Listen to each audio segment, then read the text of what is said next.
Hello, my name is Dr. Susan Robbins, and the class you're watching is Drugs and Society. Class, you know the drill. Say hello to the future audiences. Hello. Hi. Hello. Okay. Hello. Today we have with us Dr. Skolnick, but before we start with his lecture, I think in the last class that he taught here, he referred to a song that I had performed in this class when we were teaching it back in the Health Science Center. So I'm going to perform that song for you. And Donna's going to probably have to refocus the camera. And it's very relevant to the class. Still. Sadly, still.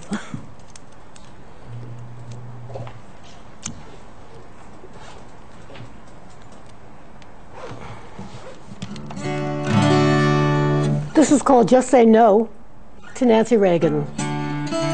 It's a song I actually wrote before we taught this class together, but I thought it was so appropriate for the class.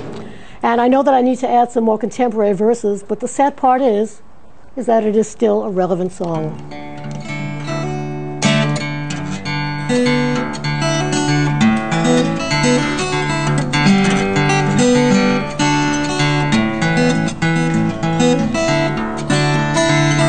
There are people starving in Kentucky, people begging in the streets of New York City, children crying 'cause there's not enough to eat. There are people living under bridges, people sleeping in their cars, others eating out of garbage cans, and others living in the parks. Yet we read it in the morning paper, and we hear it on the radio. The solution to these problems is teaching kids to just say no. So just say no to the lies and the media hype they want us to believe. Just say no to the politicians. You know they're trying to deceive us all. Speak out against drug testing. Your right to privacy is at store. Say no to Nancy Reagan and this pharmaceutical war.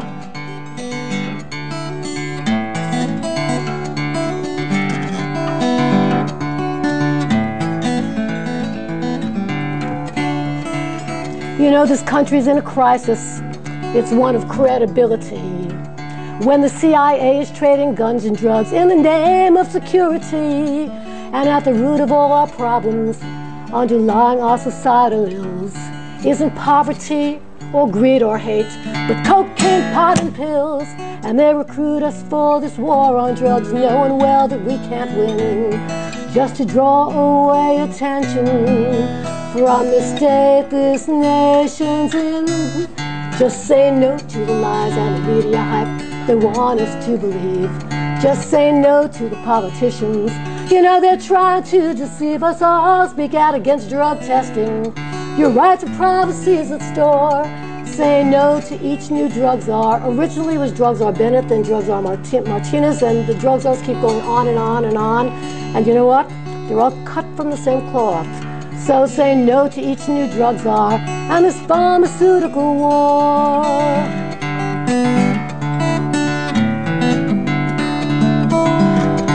It's the last verse and it's the scariest.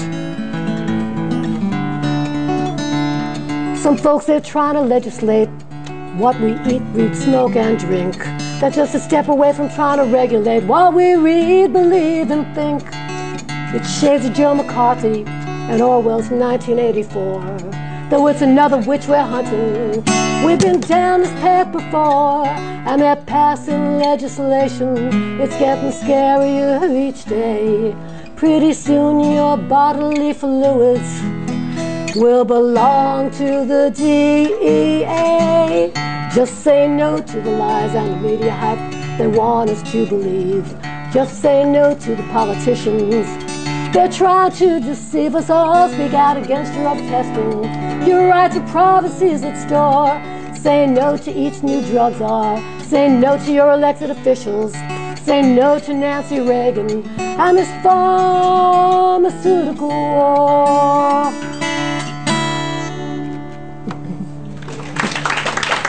Thank you. So just say no. Okay, and now I would like to introduce to you Dr. Malcolm Skolnick, who's going to be talking to us today about legal and policy issues, and I think you're going to be talking a little bit about some treatment issues as well, yes? So please welcome Dr. Skolnick. Thank you. Thanks very much. It's a pleasure to be with you again to provide now something very different. I hope that you'll interrupt me with any questions you have or comments. I have to begin by saying that the presentation I'm about to give is not totally unbiased, which you'll probably not be surprised to hear. Okay. So I'll start with a few observations that I think will help set the stage for what we're going to talk about. The war on drugs, which I have abbreviated and acronymized, is that particular entity. I say it imposes criminal penalties to inhibit drug use and abuse. And the first questions I would ask you is, why those particular drugs? And why choose to criminalize the use of those drugs? And I think you will see as we go forward through this that a lot of the influence that led to the choice to use criminality and jail as opposed to treating as a public health issue and use treatment as an alternative comes really from almost purely political motives.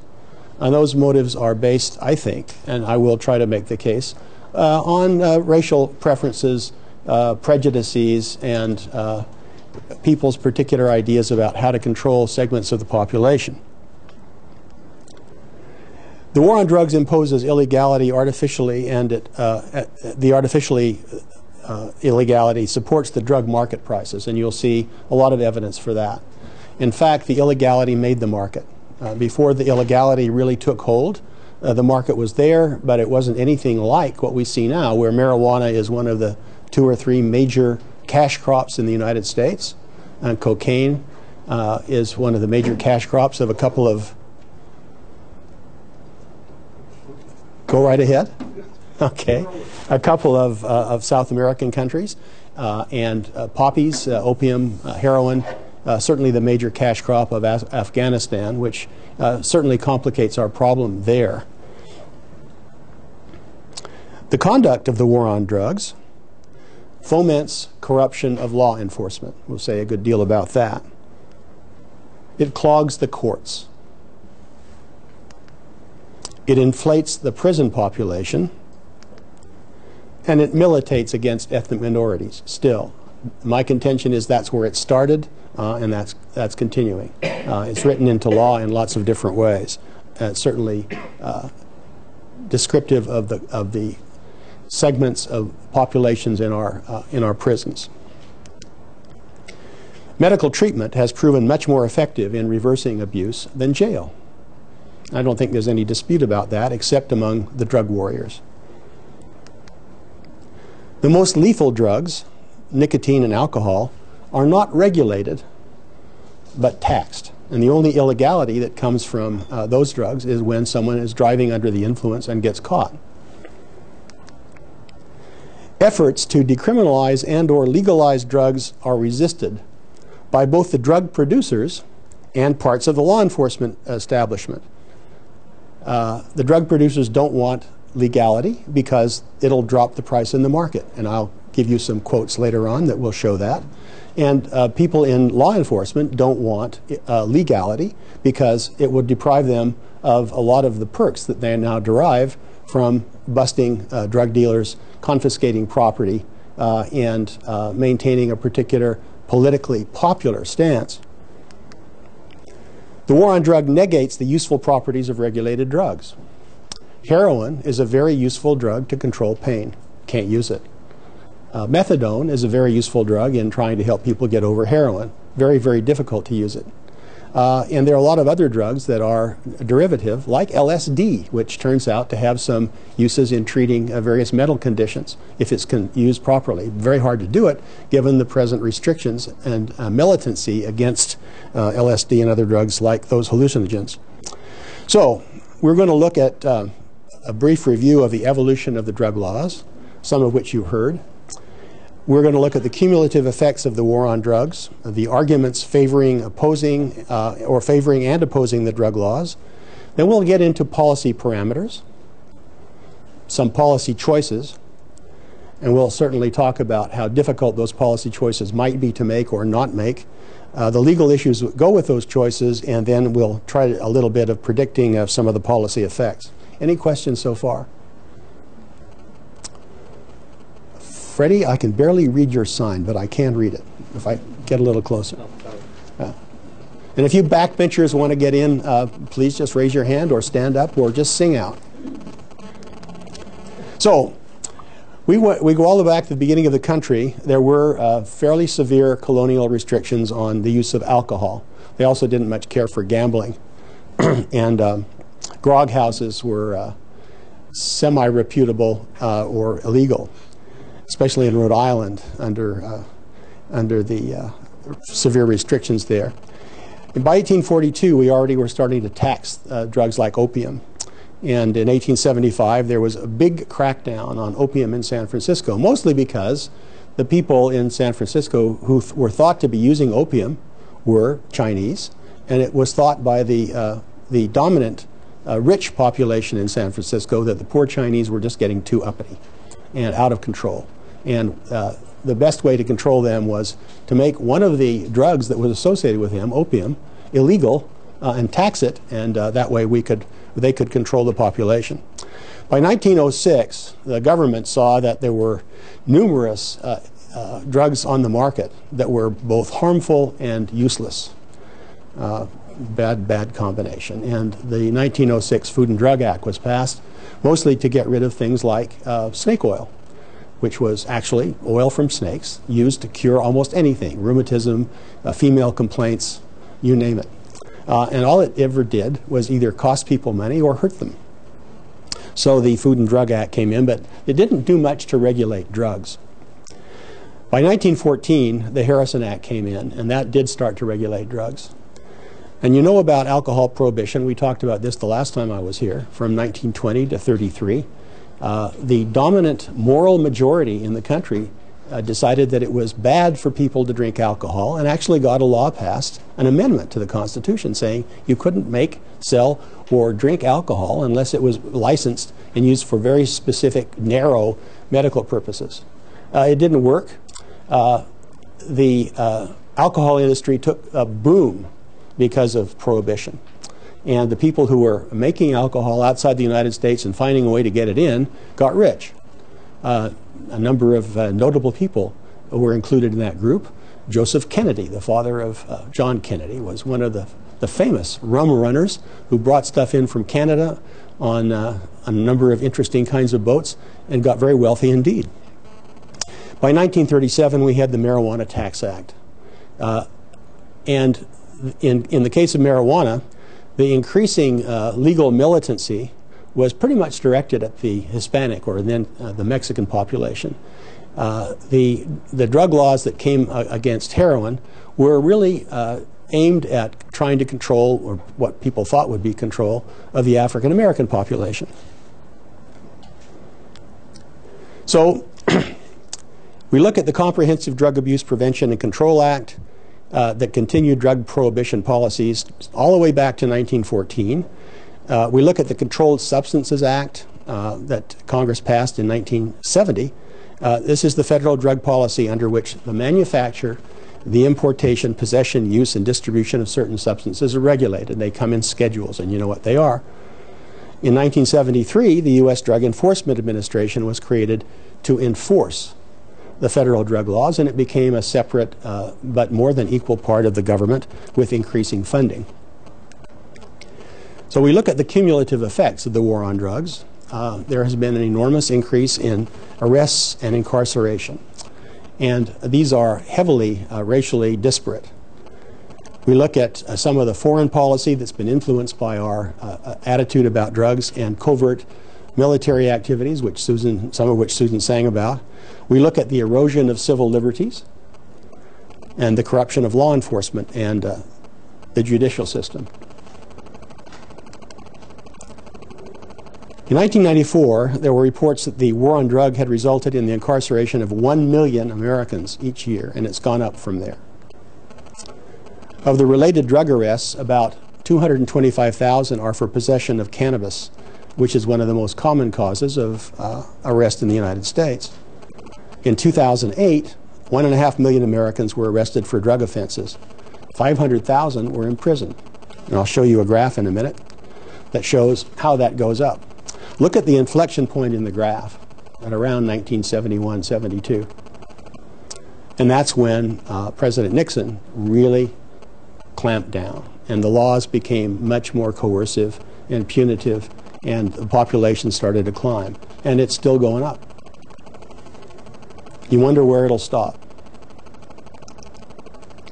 In the 1980s, arrests for all crimes, murder, rape, burglary, etc., rose 28%. The number of arrests for drugs went up to 126%, 5 times. The United States has a higher proportion of its population in jail than any other country in the world. Now, we tout ourselves as being the freest society. We're also the most incarcerated society. Is there a contradiction there?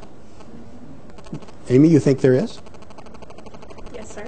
Okay. Anything else? Anybody else want to talk about that? Drug offenses accounted for 27% of the total growth among black inmates, 7% of the total growth among Hispanic inmates, and 15% of the growth among white inmates. It's sort of disproportionate with the elements of those people in the population. If you look at the growth of prisoners per 100,000, it's going up essentially linearly. And I could have gone back all the way to 1972, but I think this pretty much illustrates the case. Currently, marijuana constitutes almost half of all the drug arrests. And between 1990 and 2002, out of the overall drug arrests, 82% of the increase was for marijuana. 82%. That's 4 out of 5. Less than 1% of all state prison inmates are serving time for personal marijuana possession, not sale. So we're talking now about the erosion of civil liberties. The federal and the state policies, in some states are more punitive than others, impose collateral consequences on those convicted of drug offenses, especially juveniles. These include a denial of public benefits or licenses that are not applicable to those convicted of other types of crime. So you can serve your time if you've been convicted of a drug offense, and when you get out, there are certain licenses you can't get. Can't go to medical school, can't be a lawyer, can't be a barber, can't be a beautician. Lots of other licenses you cannot get. That has serious consequences in terms of the way our society evolves. The people who are likely to be affected by the drug laws come from poor parts of society. Parts of society where education is very difficult to obtain and maintain and continue. Parts of society where homes may be broken. Parts of society where kids do not get 2 loving parents and a great school to go to necessarily, where they may not even get enough to eat. And so we put those people, because they can only make money by selling or using or dealing with drugs and being in the drug culture, put them in jail, and when they get out, they are deprived of further opportunity. That's not a good way to grow a healthy society. In addition to prisoner jail, federal law provides for the deportation of many non-citizens convicted of drug offenses. So if you can't get them by the overzealous sheriff, catch them with drugs, put them in jail, and then when they get out, off they go. Or don't even put them in jail, just send them away. And I do not wish to get into the question of whether people who are here illegally deserve a better chance at the so-called American dream, but we do everything we can, including militate against drug use, by depriving them of that possibility. There's about $400 million in property seized each year without any charges brought under civil asset forfeiture laws. If you are caught with drugs and you have property, it can be confiscated. That includes your cars, your houses, your money, and anything else, your boat, anything else the DEA or the local constabulary feels it would like to have and that you don't need anymore. And if you are falsely accused or falsely arrested because people thought you might have drugs, but you really didn't, and they confiscate your property. It takes the very devil to try to get it back. And I'll tell you a couple of stories later about people who were arrested under those kinds of circumstances, had their property either destroyed or confiscated, and had a very, very difficult time replevening.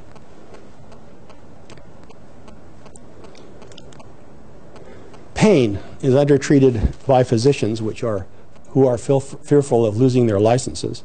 I think you have had a discussion from Dr. Stratton Hill, who is a giant among the people trying to combat the drug war. Dr. Hill, I'm sure, described the Chronic Pain Act, did he? And what he had to go through to get it. Did he tell you the story of our meeting with the Texas Medical Board? Texas Medical Board had been lifting licenses of physicians who were treating people with terminal illnesses that were suffering really serious and terrible pain.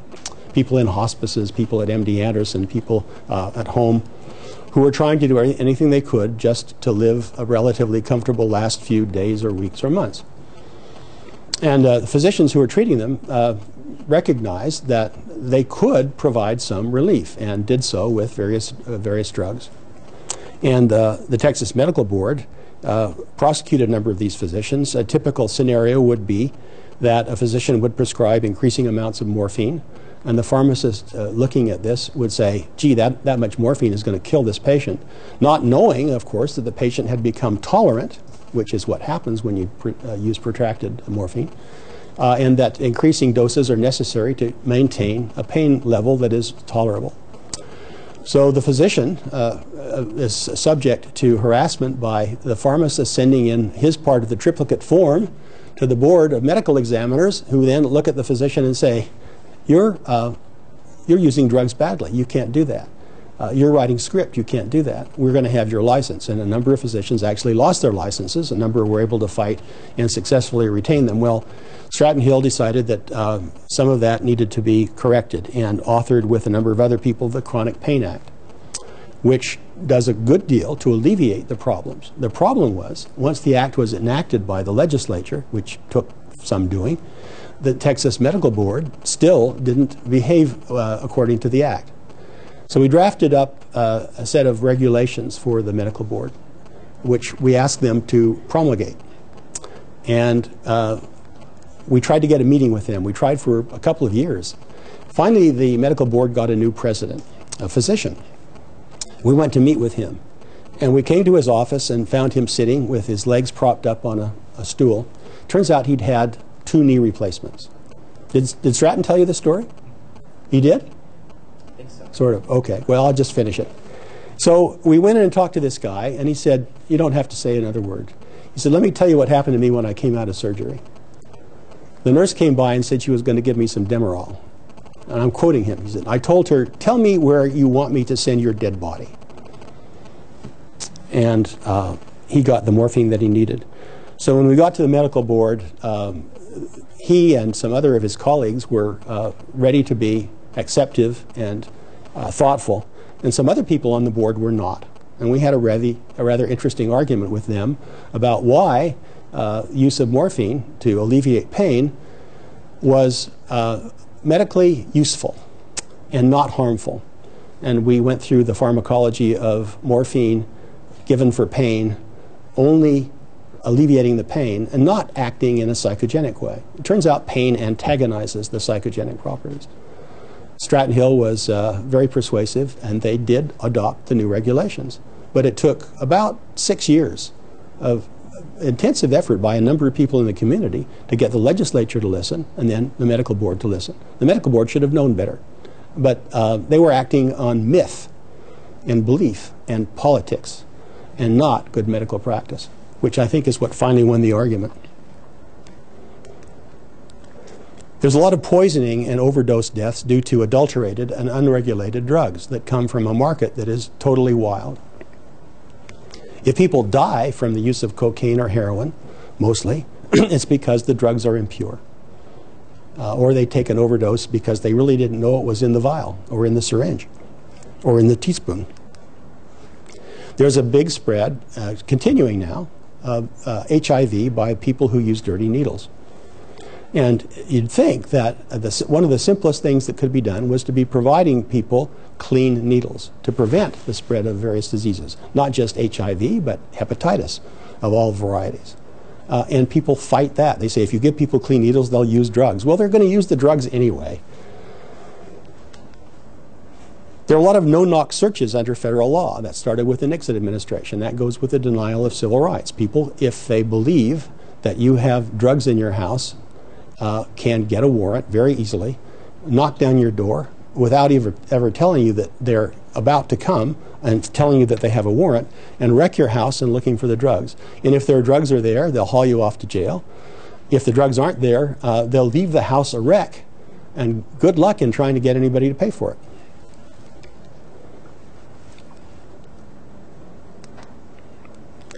Then there are the racial disparities.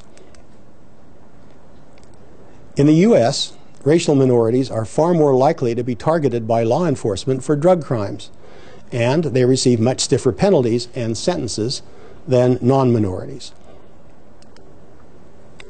There are wide racial disparities in the arrests, in the prosecutions, in the sentencing, and in deaths.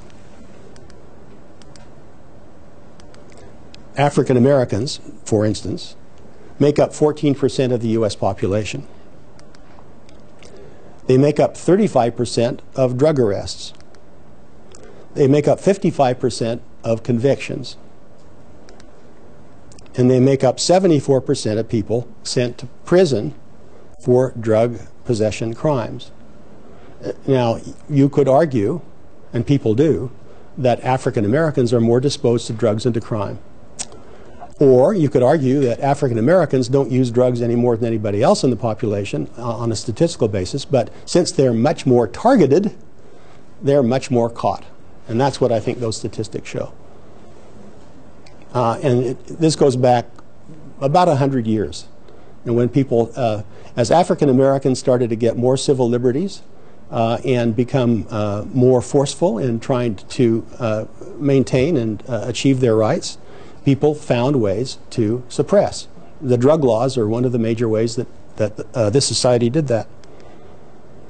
Nationwide, African American men are sent to state prisons for drug offenses 13 times more often than white men, even though they only comprise 13% of regular drug users. So their drug use is roughly proportional to their proportion in the population, but they get sent to jail 13 times more than that.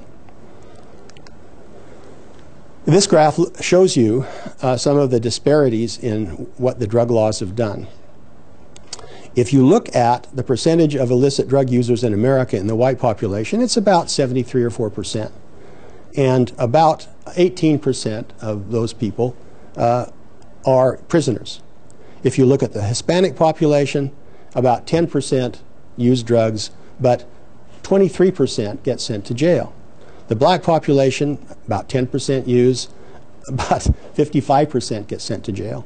And other populations, mostly Asian, very little drug use and very little jail time. In 1986, the U.S. Congress passed laws creating a 100-to-1 sentencing disparity for crack versus powder cocaine possession. And the reason that the argument behind that was that crack cocaine is just much more dangerous than powder cocaine. The real reason was that crack cocaine is mostly used by minorities, mostly the African American population. This particular law discriminates against minorities who are more likely to use crack than powder cocaine. Powder cocaine is more of upper class use, I guess. People convicted in federal court of possession of 5 grams of crack cocaine receive a minimum mandatory sentence of 5 years in federal prison. The judge has no discretion. There's a law that says 5 grams, 5 years. Possession of 500 grams of powder cocaine, 500 grams, carries the same sentence. Now 5 grams is probably something that you might want to use yourself. 500 grams, you're probably trying to give it to other people or sell it to other people. And yet there's this enormous disparity in the sentencing law. Congress is considering a bill to lower the 100-to-1 ratio, crack versus powder, So I brought an editorial from the New York Times. I could have found something in the Wall Street Journal, but I found it first in the New York Times. Let me read this to you. Bad science and bad policy. This is from the New York Times of Wednesday, March 3rd of this year. The federal law that mandates harsher prison terms for people arrested with crack cocaine than for those caught with cocaine powder is scientifically and morally indefensible. Bills to end the disparity are pending in both the House and the Senate. Democrats who worry about being pegged as soft on crime will have to find their backbones and push the legislation through. And they say Democrats here because the Republicans will say no. We like the law the way it is. Congress passed a law during the crack hysteria of the 1980s when it was widely and wrongly believed that crack, cocaine cooked in baking soda, was more addictive and led to more drug violence than the chemically identical powdered form.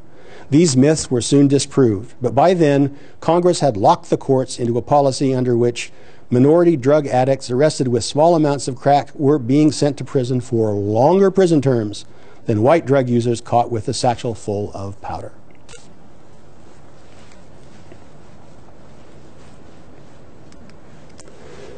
Even though black and white women have similar levels of drug use during pregnancy, black women are 10 times as likely as white women to be reported to a child welfare agency for prenatal drug use.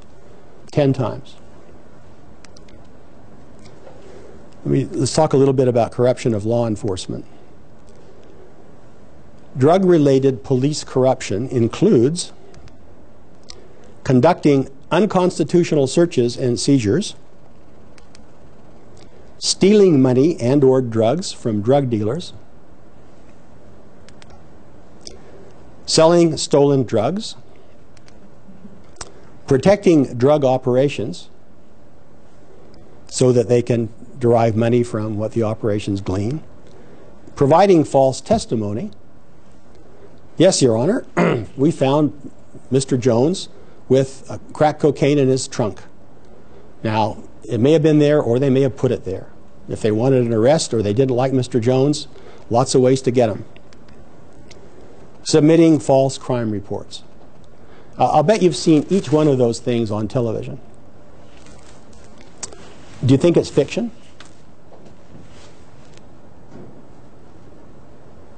No, it's fact. It happens. It happens in every large middle-class community. It happens in lower-class communities. And it happens all over the United States. Yes, sir?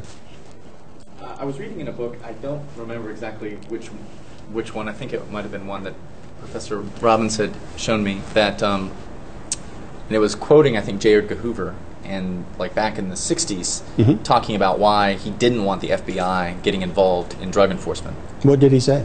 Basically what you just said, that drugs are inherently put law enforcement at risk for all types of different corruption, right. And that's why he didn't want the FBI involved in it really at all. Well, he was one of the wise things that he said, among many others. Any of you related to a police person?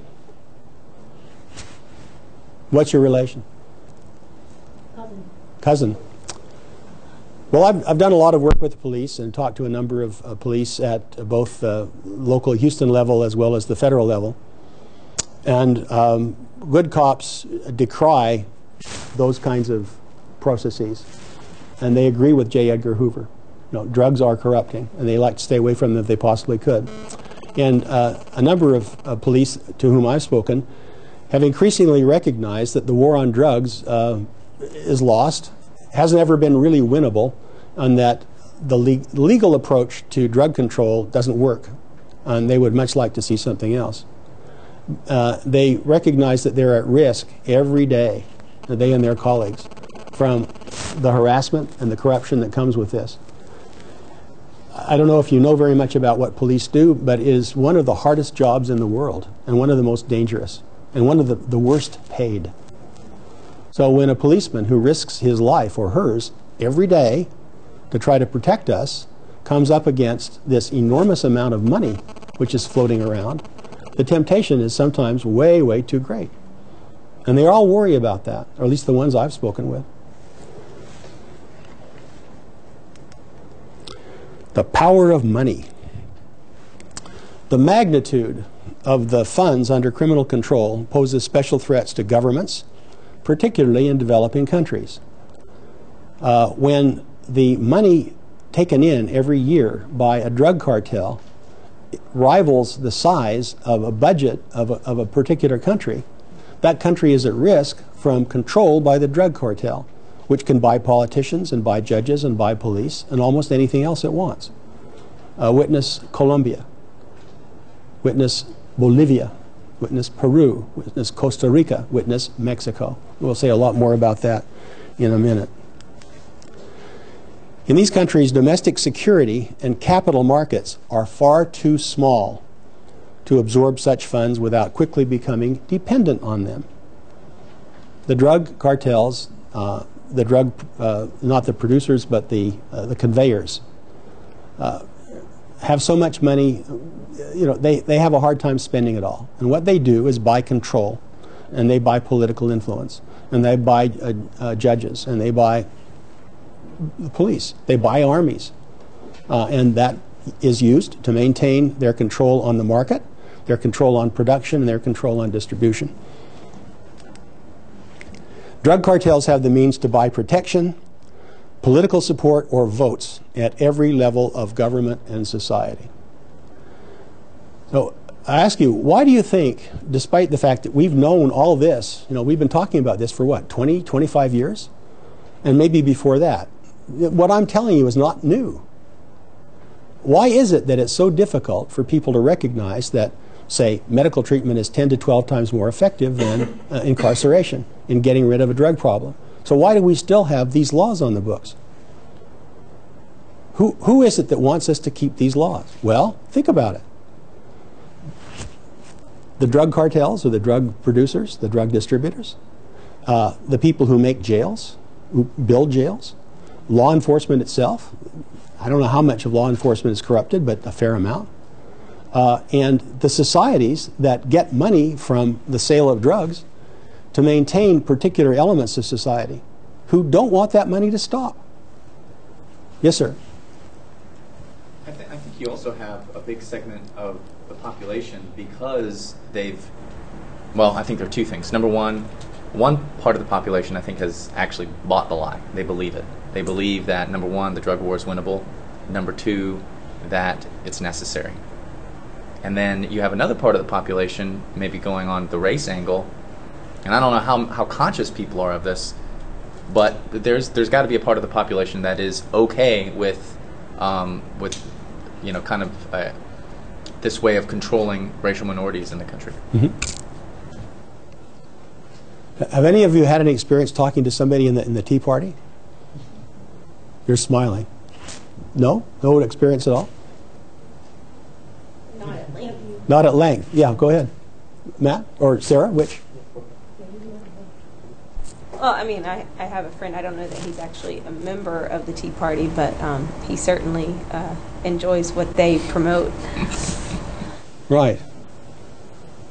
You go ahead. I know a couple of different people who are kind of Tea Partiers. Some are kind of contemporary with my mom, and then another friend that I worked with back in Georgia.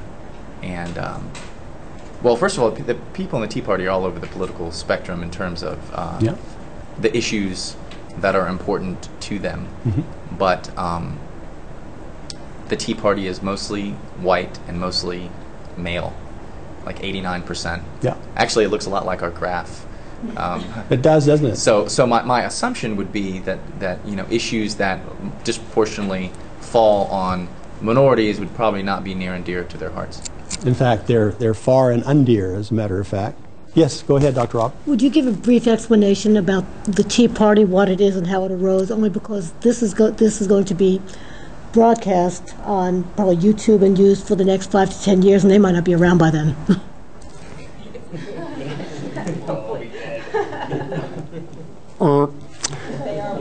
My understanding of the Tea Party, well, I read some statistics recently. The Tea Party, as Matt says, is mostly male, mostly white. It turns out better educated than most and more affluent than most. and they have a variety of issues.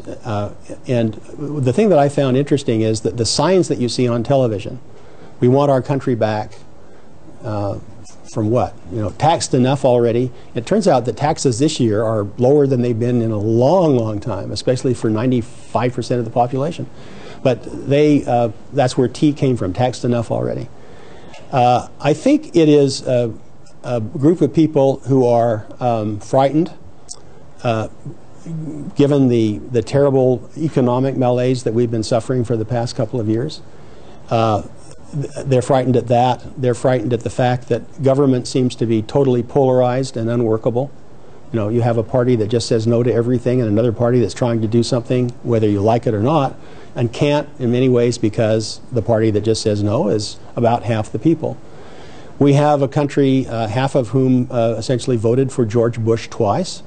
And George Bush, remember, got us into a terrible financial pickle, put us into two really unnecessary wars, at least in my view, responsible for getting a lot of people killed. And we're no safer than we were before all that started. In fact, maybe worse.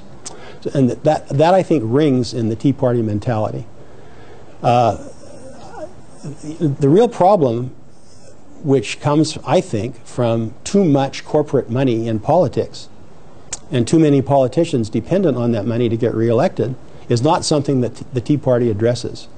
You know, they would rather attack President Obama and say that he's a socialist. And I've talked to a couple of Tea Party members and I say, what do you think socialism is?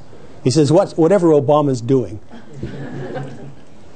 Well, that's not what socialism is. And the other people think he's a communist. And I've asked people, what do you think communism is? You know, is it just as simple as from each according to his ability to each according to his deed, which is what Marx and Engels used to preach? Or is it something more complicated? You know? And they really don't know. You know, that's what the Russians did. Well, sort of. It's what the Chinese are doing. Well, not exactly. You try to get people to define the terms, it doesn't work. And people are, one second, people are much more prone to respond to a question with a slogan than they are with any kind of thought. And I think it's people who are so taken up with their fears and their concerns. You know, we have a president who appears to be a little bit different. He thinks before he speaks. He's pretty articulate. He's very smart. And he has a very definite agenda, which is aimed at trying to help people in need, as opposed to the people who already have it and want to keep it. What were you going to say? Does that get at? Okay. I was just going to say that what's interesting with the slogans and the rhetoric coming out, specifically against the president, it's all over the place, and you do get it. It's socialist and he's communist and he's a secret Muslim, and he's sometimes. Then the libertarians show pictures of him looking like Hitler, so he's a fascist too, and what's so interesting about that is, you know, I think all of that is really saying it's not that he is any of these things or all of those things, but he is different than us. He represents this otherness. He doesn't look like us. It's the first president we've had that you could say that about us being a dominant white majority. Yeah, well, okay. You could say all of that, and I think that's one of the things, or some of the things, that bother people like the people in the Tea Party. The fact that the guy can speak while walking around and manages to articulate complete sentences, I find kind of refreshing. Yeah, I'm not disagreeing with that, but I think it's people can't say that. People can't people cannot say, look, I don't like the president because he's black. That is not, you can't say things like that. Well, you can, but it's not very popular. But right then it's like, oh, so we don't listen to you. So instead, it's like you're you have to come a up with racist. You can't say that. These straw men to like beat on, and you don't have to know what they're talking about. You can just say he's a socialist. Everybody knows that that's bad. Yeah. So you throw that out, or he's a Muslim, and I guess that's bad too, or any of the other things that are thrown out there. It's a soundbite, and everybody knows enough to know that it's bad. You don't have to think about it at all. And people don't want to think, they want to react. That's a big problem. Yes, go ahead, Dr. Robin. I think, to bring us back to the topic at hand, it's folks like the folks in the Tea Party who I think would be the ones in favor of continuing the war on drugs, continuing current policies, because Because that is the mentality, I think. Well, I have a neighbor who's a Tea Party person who he was walking by one day and asked me what I was going to be doing at a particular time, and I said, I really don't have any plans. He said, well, we're going to have a rally. Would you like to come? And he doesn't know me very well. Otherwise, I'm sure he'd never have asked me. In fact, he would have turned around and walked in the opposite direction if he knew me at all. And I said, well, what kind of rally? And he said, well, it's a Tea Party rally. And I said, oh. And I thought that would be interesting. So I said, well, no, I really have to. I'm in the midst of preparing a lecture. I'm really busy. I lost my hard drive. I had to start from scratch, which was very painful. And what's your lecture about? I said, well, it's in a course called Drugs in Society. Oh, what are you going to say? So I told him a little bit what I was going to say, and he just went off like a rocket. Now, and he believes in the war on drugs. Why? Because Nixon believed in it, because Bush promulgated it, because there is a DEA. We can't have these drugs wrecking our kids. And I said, well, nobody wants drugs wrecking kids or anybody else. And there are some good ways, one, to prevent it, and two, to help alleviate it and get rid of it and cure people who get addicted. What are those ways? I said, well, the best way is to provide better schools. Oh, more taxes. Well, that's right. You know, if we spent more taxes on schools, we'd be better off. Needless to say, the argument did not go well. Yes, sir. Along these lines, I guess I was just wondering, throughout the decades, the drug war hasn't really decreased or sidestepped. It's only increased no matter who's in office or what political affiliation is in office, right? Yeah. The money that we spent on the drug war started off at around $12 billion, and now it's up to, between federal and state, is I think close to $90 billion per year. $90 billion, and that's over the course of the past 15, maybe 18 years. And it hasn't abated. The DEA has gotten to be stronger. The DEA now can contend with the CIA, which used to be they couldn't. The DEA pays agents pretty well, and the DEA rivals the CIA and I think some of the clandestine kinds of operations that we'll talk about in a bit that take advantage of drug use and drug money.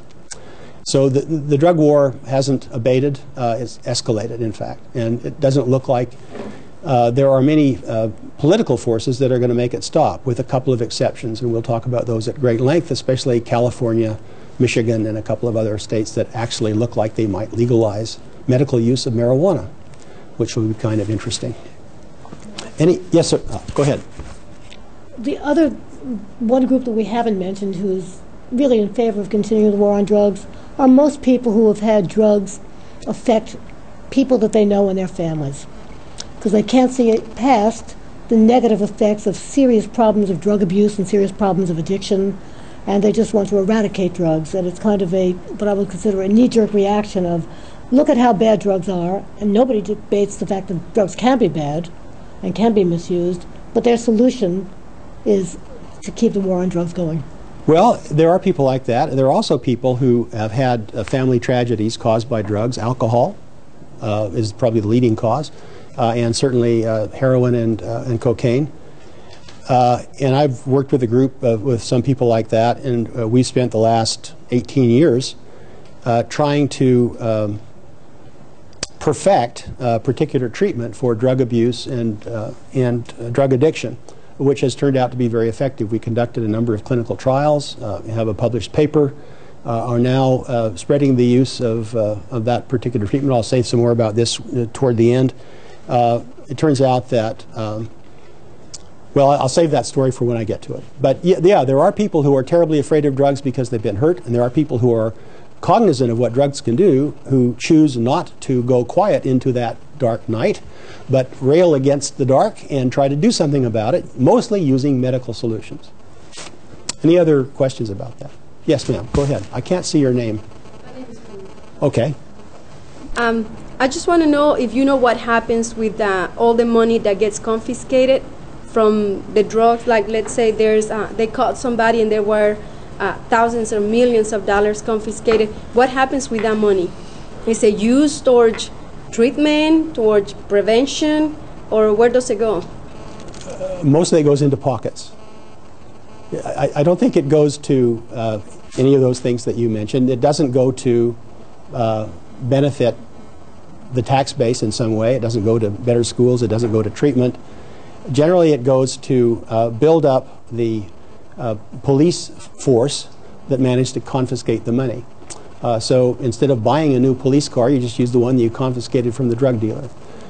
Instead of having to beg the mayor for more money for overtime, just as easy to go out and make a drug bust and confiscate $100,000 or so and stick that into the budget.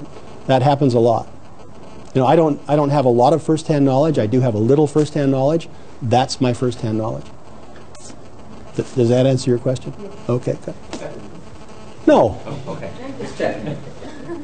No, But it's so not. many strange things are legal these days that you can't ever be sure. Well, I'll tell you, you know, there is no law that says that you can't do it. There are lots of ethical and moral restrictions that say you probably shouldn't, but there's no law that says that you have to use confiscated money in a particular way. At least I don't know of any. But I've looked. Okay, where's my, here it is. Foreign policy and covert military activities. The war on drugs has been used to justify military or paramilitary operations under the guise of a noble cause. Large amounts of drug war, foreign aid money, training, and equipment actually goes to fighting leftist insurgencies and is often provided to groups who themselves are large-scale narco-traffickers, such as the Colombian military. Operation Intercept. In 1969, President Nixon aimed to reduce the amount of cannabis entering the United States from Mexico. So he and his regime began an intense inspection crackdown, resulting in the almost shutdown of cross-border traffic. Long lines at the border crossings. I mean, people avoided El Paso and Juarez because you just couldn't get across. The burden on border crossings was so controversial in border states, particularly Texas and Arizona and California, that the effort only lasted 20 days. Yeah. My understanding with that effort was that the reason it only lasted 20 days is because they wanted Mexico to change its drug laws. They did, and which they did. They got a little bit of a change, right? But it didn't make any difference. That's a good point. Military activities in Plan Colombia. The U.S. currently provides hundreds of millions of dollars per year of military aid, training, and equipment to Colombia to fight the left-wing guerrillas such as the FARC, which is the Revolutionary Armed Forces of Colombia. Revolución Armas Fuerza de Colombia, which is accused of being involved in drug trafficking. Private U.S. contractors carry out anti-drug activities as part of Plan Colombia. And DynCorp, which is one of the corporations, which is the largest private company involved, contracted with the State Department while others signed contracts with the Defense Department. Now, we'll do what you want us to do, but we need a share of those drug profits. Then there was the Merida Initiative, which is a security cooperation approved on June 30th, 2008 between the U.S., Mexico, and the countries of Central America. The goal was to combat drug trafficking and transnational crime. The Merida Initiative will appropriate $1.4 billion in a 3-year commitment to the Mexican government for military and law enforcement training and equipment, as well as technical advice and training to strengthen the national justice systems. No weapons are included in the plan, at least not overtly. Various sources allege that the United States CIA has been involved in several drug trafficking operations. The CIA is accused of working with groups which it knew were involved in drug trafficking so that these groups would provide them with useful intelligence and material support. Let's see. So we'll go back all the way to 1944, 45, and 46. Then it was the OSS before it became the CIA, and they were working with a group in China called Kuomintang, which was Chiang Kai-shek. And they were involved in opium smuggling. In order to provide covert funds for the Kuomintang forces loyal to Generalissimo Chiang Kai-shek, who were fighting the Chinese communists, under Mao Zedong, the CIA helped the KMT, the Kuomintang, smuggle opium from China and Burma to Bangkok, Thailand, by providing airplanes owned by one of their front businesses, Air America. It's in a good cause. We're fighting communism, so drug trafficking is okay.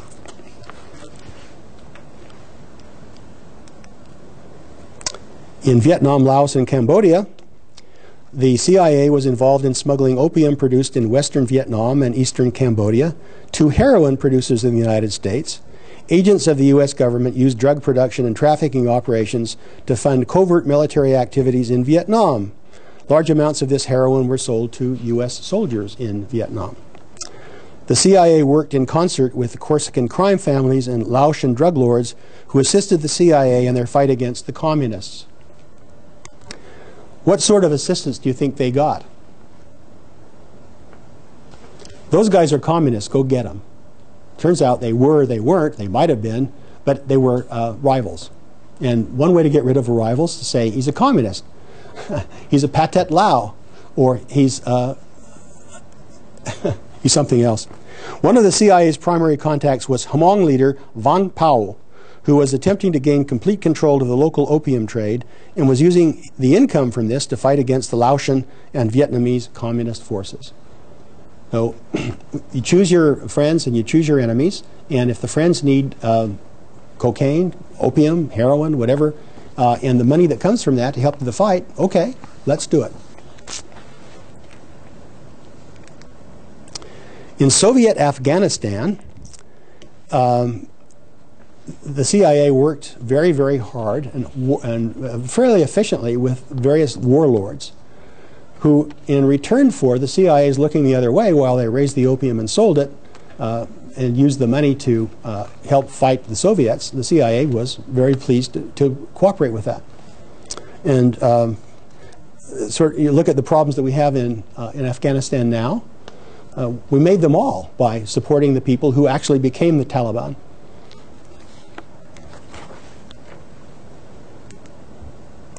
Then there was the Iran-Contra affair.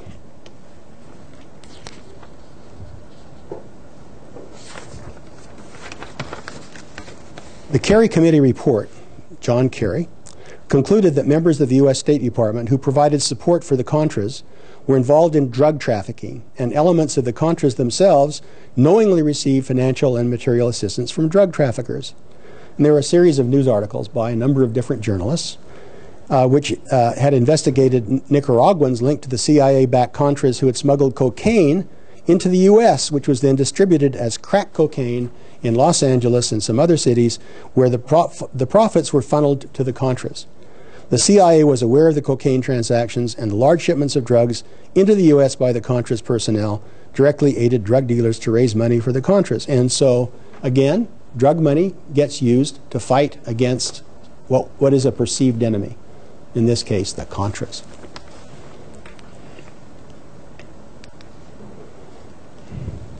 Anybody remember Oliver North? You remember Oliver North? Who's Oliver North? He was he was in the Reagan White House, and he was operating out of the basement. I mean, Yeah. he was running the whole operation. Right. Supposedly, it didn't go above him. I mean, that was supposedly the big thing, which Yeah. is ridiculous. But I mean, the whole thing that's sickening about this is, with all of these, is just how, on one hand, we're incarcerating people in the country for using these substances, and on the other hand, the government is incarcerating people for using substance that another part of the government is bringing into the country and selling. Yeah, and making money from and using it for its own nefarious purposes. Now, it's hard to get Congress to come up with an appropriation that will help you fund the Contras. It's very easy to do it under the table with drug money. And if you think the Contras are bad and it's a noble cause to oppose them, then whatever route makes that happen is okay. Question? No. The Venezuelan National Guard affair. The CIA, in spite of objections from the DEA, allowed at least 1 ton of nearly pure cocaine to be shipped into Miami International Airport. The CIA claimed to have done this as a way of gathering information about Colombian drug cartels. But the cocaine ended up being sold on the street. And where do you suppose the money went? In November 1996, a Miami jury indicted former Venezuelan anti-narcotics chief and longtime CIA asset General Ramon Guillen Davila, who was smuggling many tons of cocaine into the United States from a Venezuelan warehouse owned by the CIA. In his trial defense, Guillen claimed that all of his drug smuggling operations were approved by the CIA in open court, and it's in the record. And then there's Haiti.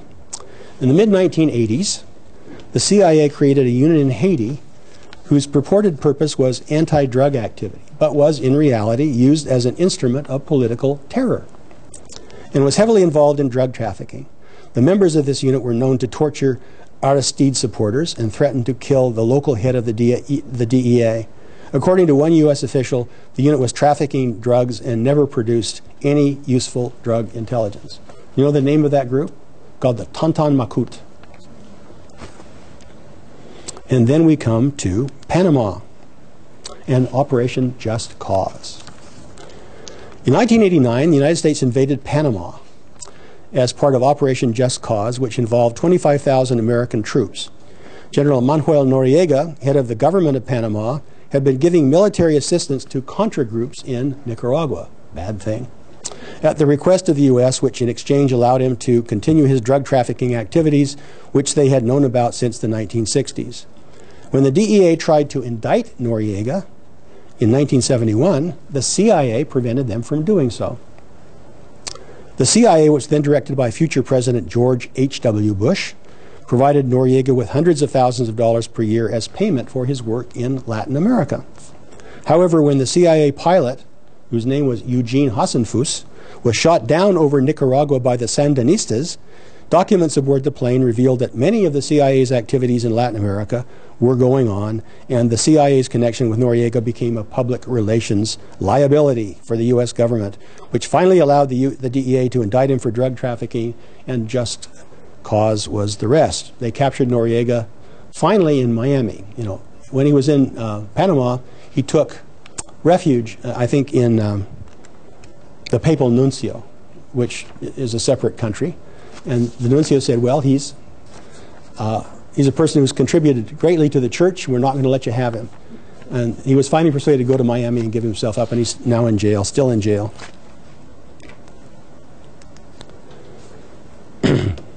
So drug trafficking is okay, and you can make money from it as long as it doesn't get to be public. And if it gets to be public, then you go after the drug trafficker and put him in jail. In Syria and Lebanon, in the 1990s, the CIA and the DEA were involved in drug smuggling operations with Lebanese and Syrian drug traffickers, which used Pan Am aircraft to smuggle opium into Frankfurt, Germany. And some of that money, of course, found its way to Hamas, but more to Hezbollah. And that funding bought some of the arms that helped propagate that struggle, which is going on today. When do we're still okay? Okay, good.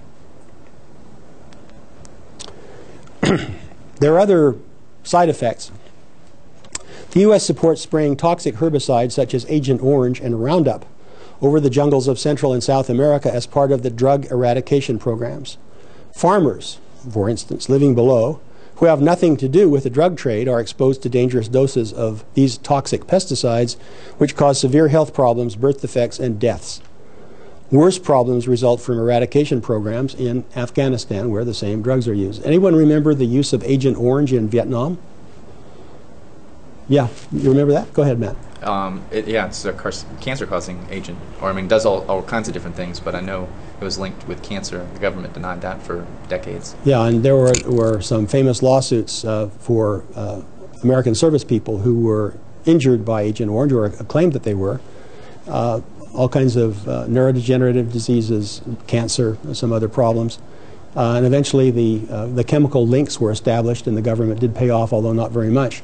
The statistics in Vietnam are far worse in terms of death, stillbirth, birth defects, etc., from Agent Orange, which is a really serious carcinogen and mutagen. The problems that we have in Afghanistan have not yet begun to surface because of our use of pesticides there to get rid of the opium crops, but they're starting to come. And I think civilian deaths caused by inadvertent action in battle is going to be pale compared to some of that as it's going to occur. Yes, go ahead. Well, what's interesting there, and I mean, I don't know that all the evidence is out yet, but it's the same story is being repeated there, because on one hand, we're spraying fields, but then on another hand, I mean, you have it going all the way up to like the president's brother, Hamid Karzai's brother down in Kandahar province, that he's selling drugs. Yeah. And that some of the warlords who are on our side, Quote, you know, unquote. it's wink, wink, they're shipping heroin into Russia. Yeah. Or to Turkey or lots of other places where it gets processed and distributed. Yeah, and that's a serious problem because the nation, Afghanistan, is so dependent on opium crop as a major source of income that, you know, we're sort of shooting ourselves in the foot when we try to get rid of it. One, all it does is dispossess a large portion of the population and make them strong enemies because we're taking their bread and butter away. You know, they literally cannot live without growing that crop. No other crop in Afghanistan brings in the same return financially as opium does.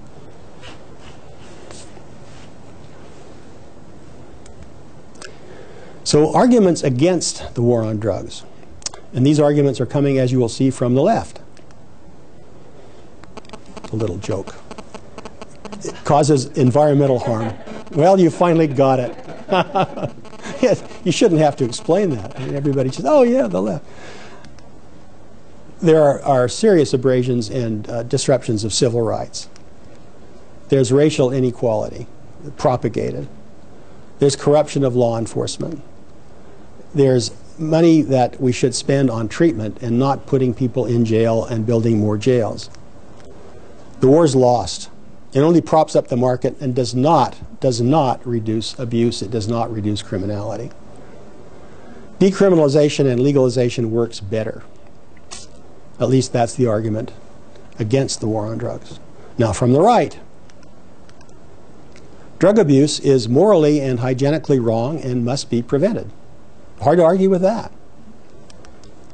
Decriminalization and legalization will only encourage more drug use.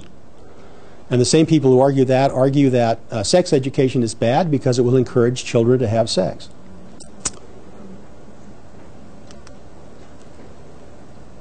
Drug use causes physical and mental impairment and makes drug users dangerous to society. Well, that's true in many, many respects.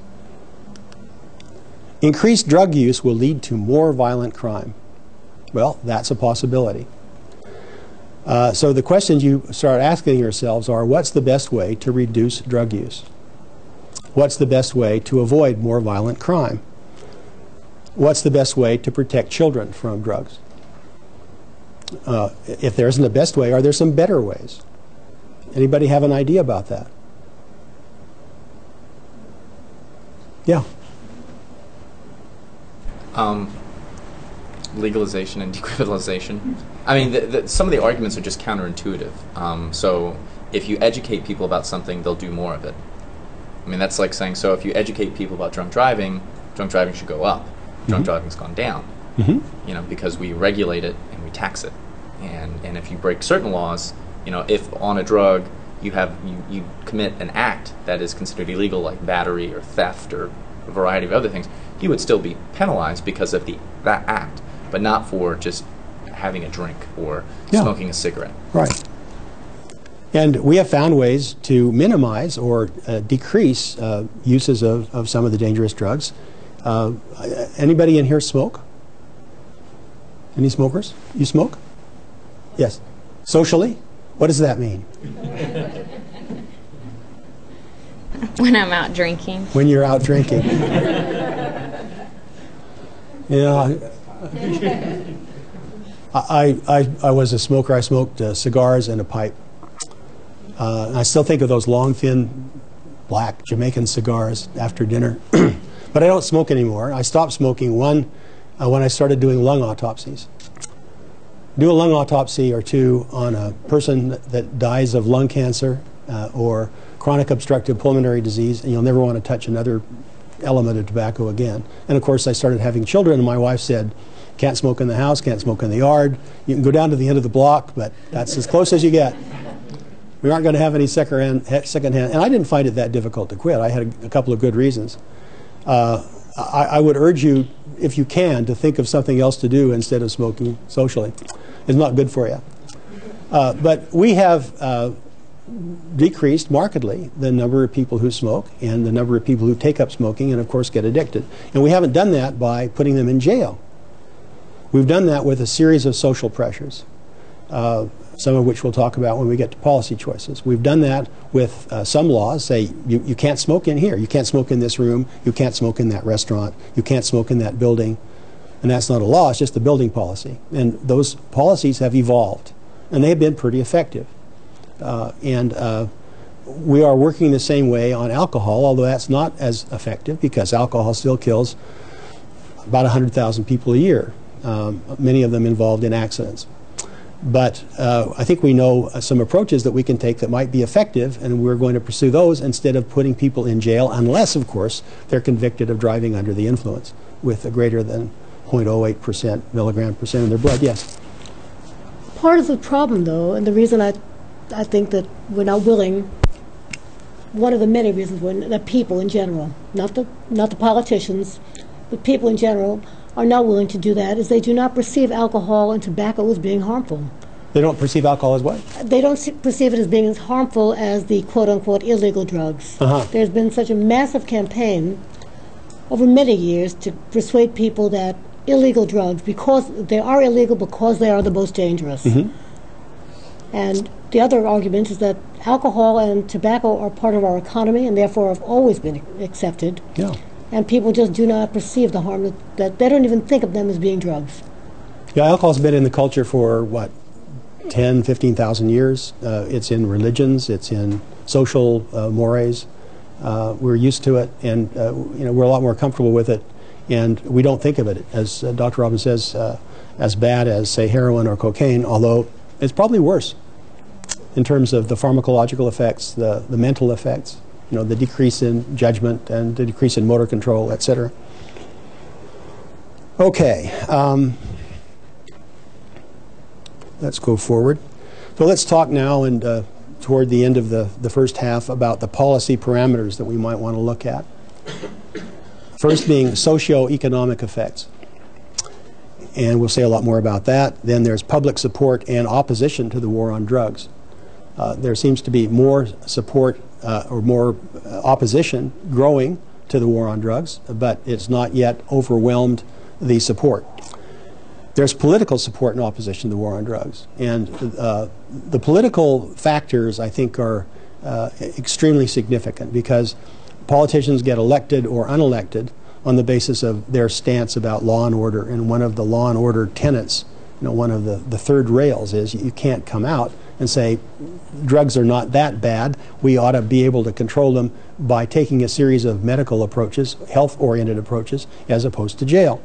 That's a sure way in some places to get unelected, especially, say, in some of the more conservative parts of the country, Texas being one of them, Kansas, Nebraska, Iowa, Montana, Idaho, and, of course, Utah. There's federal versus state governmental control. The feds have not done a good job with drug control. States may be better agents in doing something about it, because it really is a local problem. It's much more than it is a national or a federal problem. Then there are the civil liberties that go with what we have now in the war on drugs and what we'd like to see. And of course, there are tax benefits for taking another approach to the war on drugs. We don't have to spend $85 billion a year on the war. We don't have to spend another approximately $500 billion on some of the collateral damage that goes on just because we conduct the war, including the money that we have to pay in keeping people in jail. Do you know how much it costs to keep a person in jail in Texas per year? Anybody have an idea? Guess. Yeah. I think and somewhere between maybe, say, 40,000 to jail for maybe to 60,000 in prison. Yeah, it's about that. 40 to 60,000, about $50,000 a person per year. And just think what we could do with that money if we didn't have to put those people in jail. If you just used 1/10 of that money in giving those people treatment, a lot of those people, you can't keep murderers out of jail, or rapists, or burglars, or people who commit fraud. But drug users, I don't know. So let's talk a bit about socioeconomic effects, and we'll close with this one and then take a brief break. The first one is the cost benefit to taxpayers. If we didn't have to pay for some of those expenses that I just cited, we could use the money in other ways. Yes. Oh, what does the minus sign mean? Don't worry about it. Don't worry about it. Well, okay. We're flexible. Finish your thought. Assuming I have one. This is all pretty automatic, you know. Once you do it in the PowerPoint, all you have to do is stand up here and look. We could displace the producers and undercut the market if we took some concerted action to decriminalize, at least decriminalize and maybe legalize. We could improve the social structure. If we stopped taking poor kids who can't really do anything except go through the drug trade, if we stopped putting them in jail and started trying to educate them and rehabilitate them, I think we would do a major improvement in trying to change our society. Right now, what the drug laws do is they keep a certain element of our society depressed. You know, can't get a good job, can't get a good education, so you can't get a good job. Can't get a good education, so you can't get a good job, so you can't have a reasonably happy life. What else is left? There's lots we can do about that if we would but try. And you are in a school and about to enter a profession. If you keep going forward, we're going to have to deal with that kind of problem every day. And how do you want to do it? You know, is the rising tide of criminality something that's going to overwhelm you, or can you do something to reverse it? We will have a severe impact on some of the producing countries if we do something about legalizing or decriminalizing drugs, because the market will change profoundly. If, for instance, we legalized marijuana, you'll see some things that I'll quote to you later about what the producers have to think about that and why they don't want it to happen and why some people in law enforcement don't want it to happen. What would happen to those people in law enforcement that are now making a lot of money from drug busts? What would happen to the people that build jails and supply them? What would happen to the people who are the intermediaries? You know, their jobs are going to go away. What are we going to do to replace those jobs? You know, if you take away someone's livelihood and don't replace it with something, you have a criminal just waiting to happen. And that's important to think about. You know, legalization by itself is not an instant panacea because it has a lot of consequences. And if we don't plan for the consequences and do something to take care of them, we're going to have a worse situation than what we had before. We could reduce the U.S. involvement in trafficking. The CIA doesn't have to do any more Operation Just Causes. It doesn't have to sell heroin from one place to another to finance sub rosa or clandestine operations, and that would be a good thing. And of course, we can make a transition to treatment as opposed to jail. Well, let's take, what, a 10-minute break? Okay, great. But it's really 10 minutes. It's not longer. I'm going to start talking again in 10 minutes. Thanks very much.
Okay, so we'll continue with the cost benefit to taxpayers. Legalization would bring taxation, and the money that would be gained through taxation could be used for a variety of purposes. It could be used to balance state budgets. It could be used to increase funding for various noble and worthy causes such as education or training or treatment. It could inject approximately, to start with, $85 billion per year into the U.S. economy. $50 billion from the cessation of federal state expenditures, and another $35 billion from tax revenues. And that's just a very conservative estimate. Additional savings would occur because of reduction of new prison construction and a reduction in the prisoner population, which would save, by all conservative estimates, another $30–40 billion. We could really work to improve the social structure. The penalties for drug crimes among youth in particular involve permanent or semi-permanent removal from opportunities for education. It strips voting rights and involves the creation of criminal records which make employment far more difficult. So if you've been in prison for a drug crime and you get sent there because either you're an advanced juvenile or a young adult, your possibilities and opportunities as a citizen are almost over. A portion of the increased tax revenue and savings could be better devoted to education and job training, if indeed that's where they went. To impact the social structure, one of the first and most important elements would be to reduce the corruption in law enforcement, to relieve the court burdens, to shift the burden of drug abuse and assistance to the healthcare system, which actually is better able to take care of it, and to people like you who would be trying to help people who need that help. We could implement long-term measures to reduce use and abuse, and think about what we were talking about with cigarettes. The social stigma that comes, some of the laws that come, and some of the regulations, as well as private enforcement. There are many employers now that won't hire you if you smoke.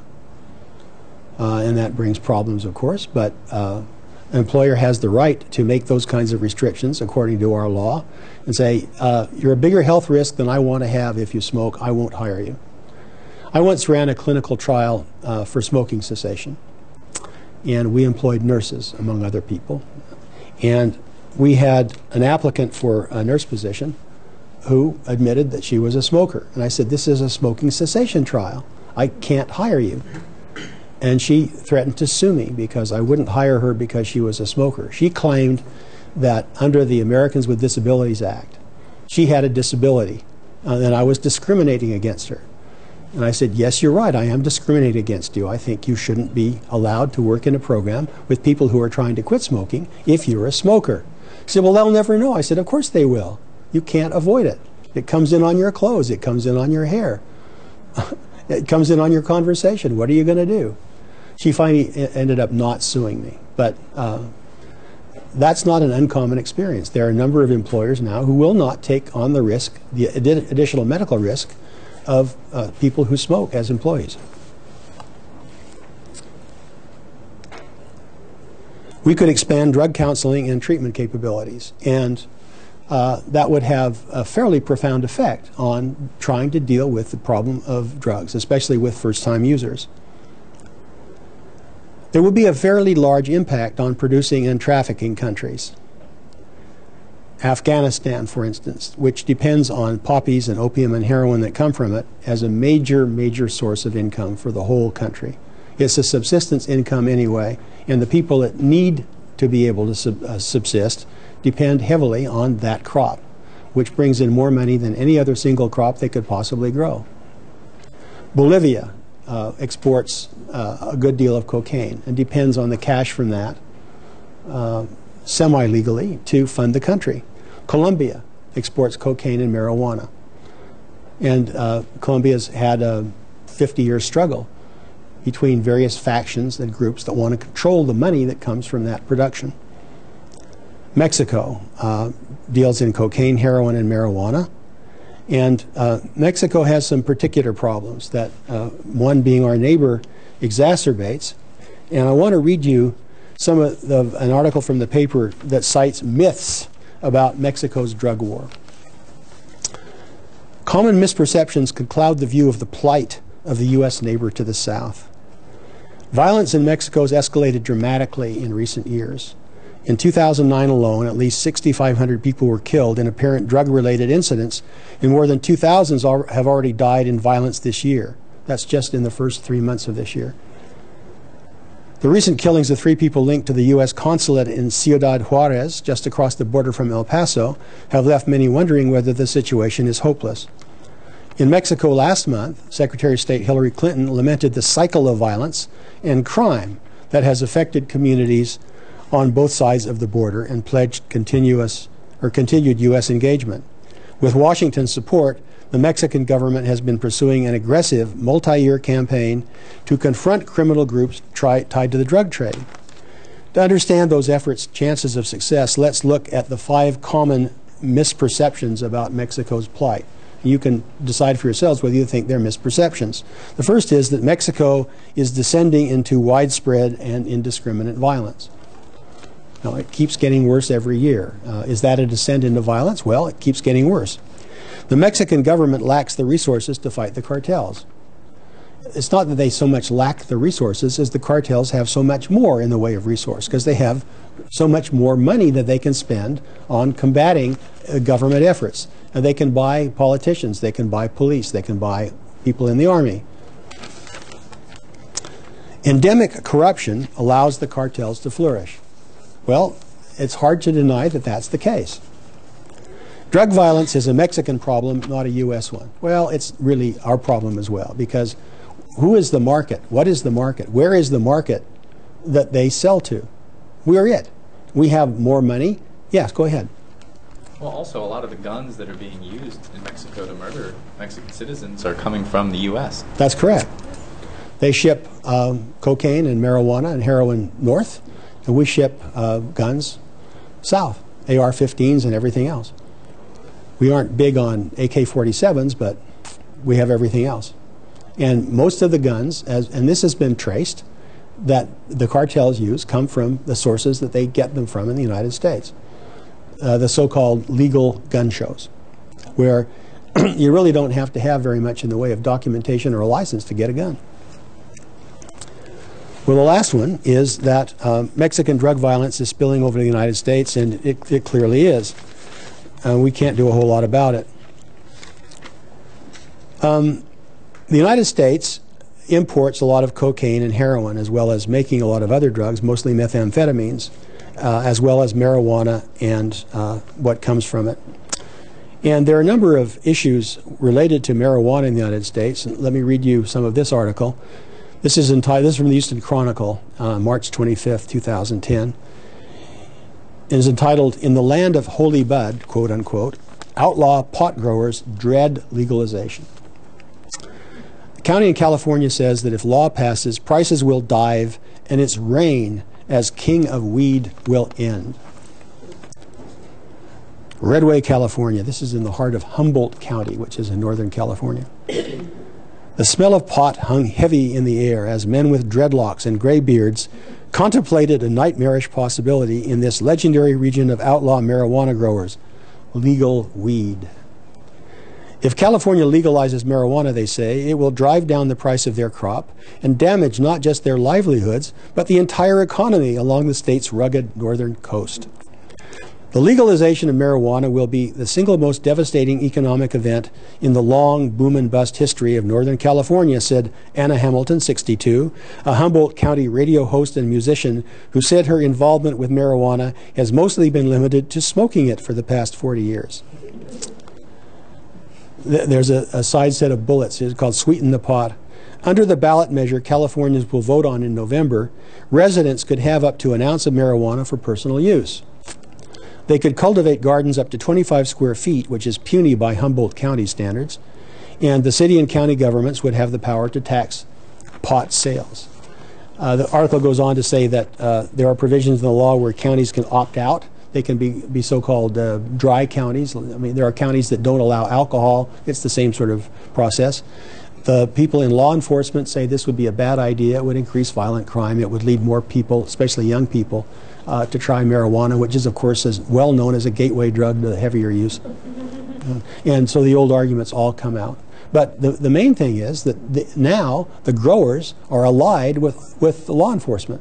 And they're open about it, and they say, hey, please don't kill our market. You're taking the money out of my pocket. Any questions about that? You're all smiling. You're all too young to remember a radio program called Fibber, McGee, and Molly. Molly was always fond of saying, "'Tain't funny, McGee." And here's another article. This is called "Legal Marijuana Advocates Focus on a New Kind of Green." Perhaps only in California could a group of marijuana smokers call themselves fiscal realists.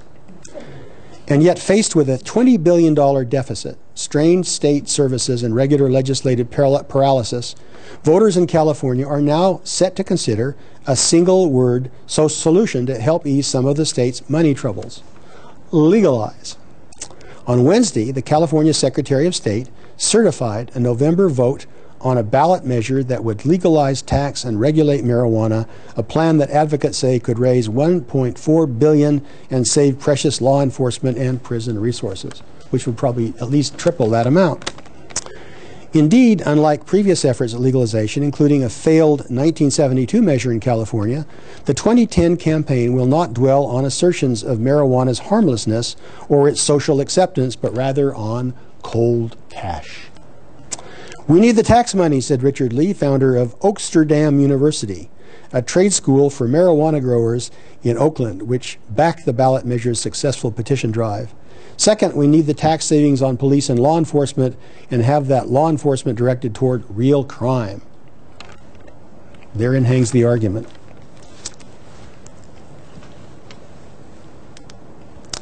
So let's talk a little bit about some of the policy choices. The choices would be guided by careful ongoing evaluation and evidence of effectiveness on key public health and criminal justice indicators.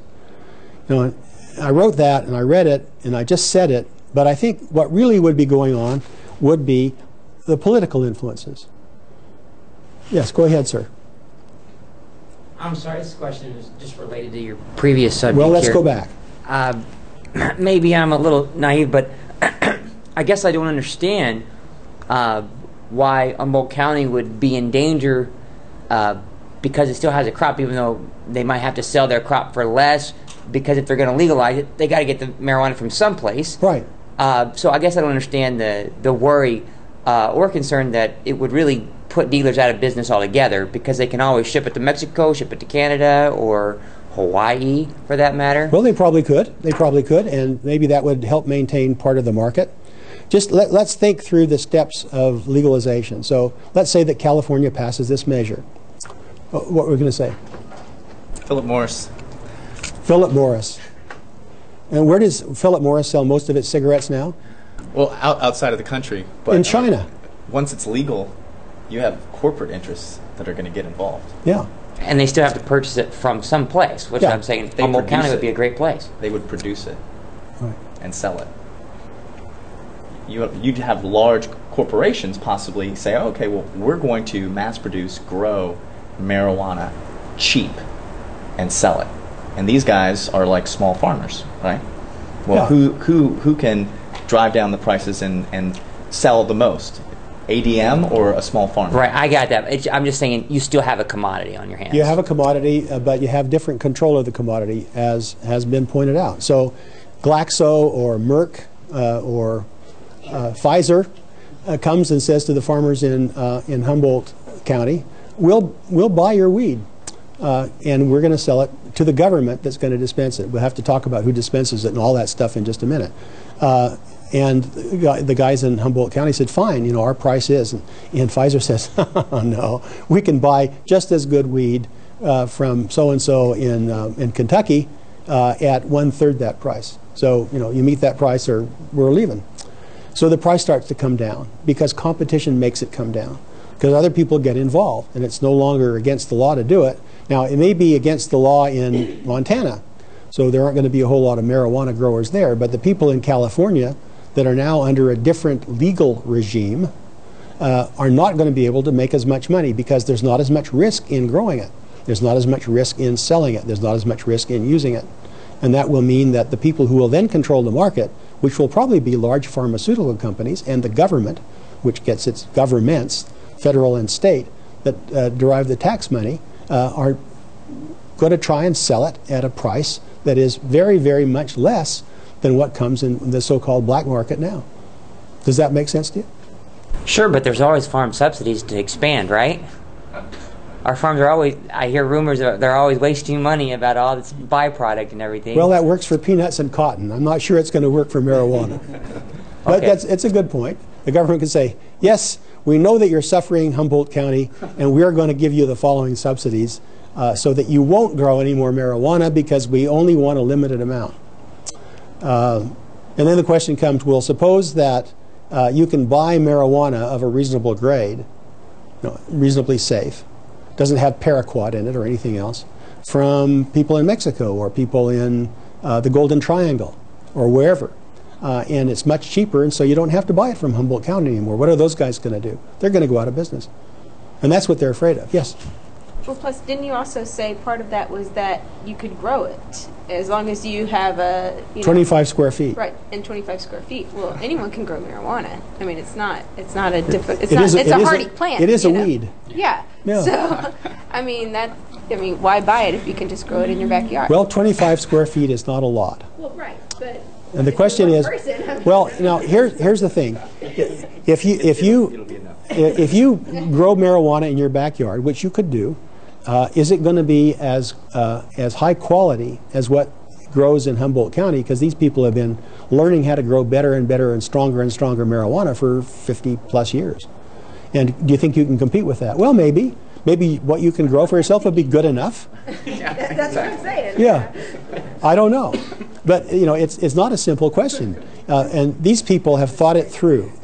If you talk to any of them, they can go through a litany of the chain of commerce that would be different from what they do. Right now, they make it, and they have certain people to whom they give it, and those people sell it for them, and they get back some profit.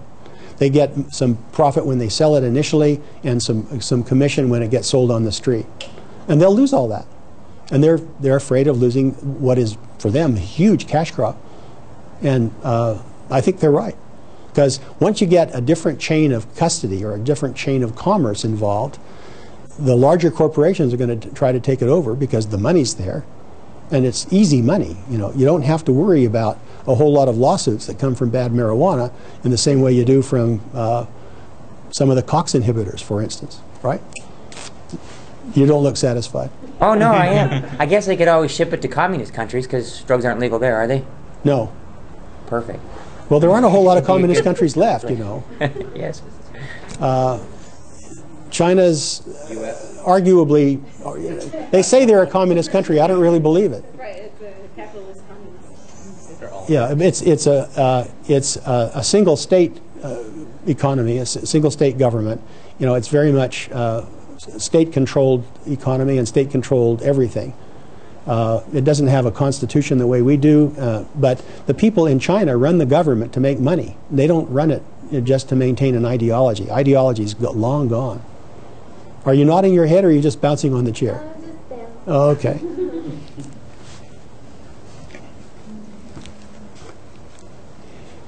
So, aside from the politics and the economics, which are probably intertwined, there are national and state and local politics, and the economic factors at each level are incredibly important. And the discussion we've just had that you brought out and that you added to are important elements that really have to be considered very carefully. Legalization is just one step, but the consequences that come from that are profound. And if they're not thought through, they could come back and bite you on the ear.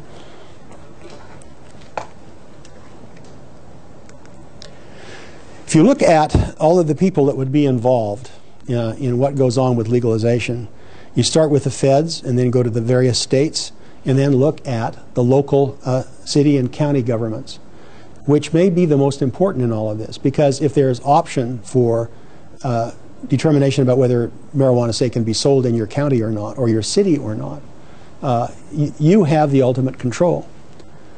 Law enforcement comes at all those levels as well. There's federal law enforcement, state law enforcement, and probably the most important is local law enforcement. Then there's a whole set of other kinds of semi-legal, health-oriented factors, like what does the medical board think about people who dispense marijuana? Would they have control over it, or who would? Who decides who can sell? We'll get to that in a minute. Who decides who can buy? Who decides levels of purity? Who decides where it comes from and how you check it and how you regulate it? Each state has its own medical board, and there are lots of other bodies that get involved with that. And of course, then there are the tax authorities, and everybody's going to want a piece of the taxes. Certainly the federal government wants a piece, the state wants a piece, and the local governments, city and county, definitely want to get as much of the share as they possibly can. The first policy choice to look at is, what are the products that we're talking about? And what is the dosage of a product? What is the preparation for the product? What is the price, cheapest price we can get, and how is it packaged? Well, who decides that? Is that going to be part of the law in California or anywhere else? Or is the law going to get to that level of detail? Probably not. I don't know what your experience is with state legislatures. Anybody here related to a state legislator? What a pity. Well, you know, in the conversations I've had with various people, both committee staff as well as a couple of legislators, they're really not aware of this level of detail. They're prepared to talk about legalization in California. They're not so prepared to talk about it in Texas, or at least not yet. Maybe never, who knows. But in California, well, at least the people I talked to from Marin County, who are all in favor of legalization, really haven't got to the level of deciding some of these questions, which are the important questions. Who are the vendors? Who can be licensed to sell it? How would you vet them? How would you investigate them? Are there any training requirements for people that sell marijuana? If you have a marijuana shop, can anybody come in and buy it? Do they have to have some prescription from a physician? Do they have to have a letter? Do they have to have some identification from the state or from the feds? What about vending? What are the outlets? Corner drugstore? Special store next to the corner drugstore? Somebody's basement shop? You know, you laugh, but that's the way it's going in California now. California's had a sort of semi-legal approach to using marijuana, and the federal government currently has said they aren't going to enforce the federal law against it. So people have, you know, these marijuana shops have sprung up all over California, more in northern than in southern. But they now compete with each other, and instead of the cartel fighting the cartel, you have marijuana shop fighting the marijuana shop. Ours is better than theirs, come buy ours. You don't want to go there, they have crap. Can you have a marijuana shop within 1,000 yards of a school? No? You say no? Why? Could it be within 2,000 yards?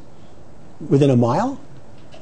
Well, I was just saying because they're so strict with other things that it'd probably be the same with that. Yeah, I mean, the sort of things they have with strip clubs and alcohol, right? Who has access? How old do you have to be to use medical marijuana, for instance? Who can be a licensed buyer? Now, is it someone that has a medical ailment that requires the marijuana, or could just anybody get it? You know, if you're 18 years old, can you buy marijuana? How about 21? Maybe 25? Who decides? Is it going to be state by state? Probably. Is it going to be county by county? Probably. Did I tell you the story about the ball game? No. Friends at a ball game. He goes to buy some beer. 7th inning stretch, right?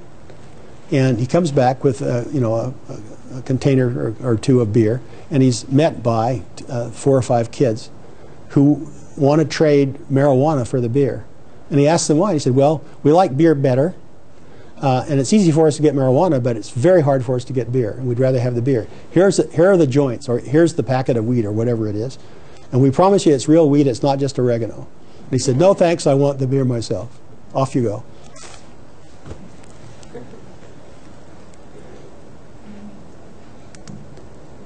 Where and when can drugs be consumed, and when can they not be consumed? Are you going to have the same kind of restriction about the use of legalized drugs as you do, say, now for alcohol? You can't have more than a certain amount in your system, otherwise you're considered impaired. How do you decide that? Yeah.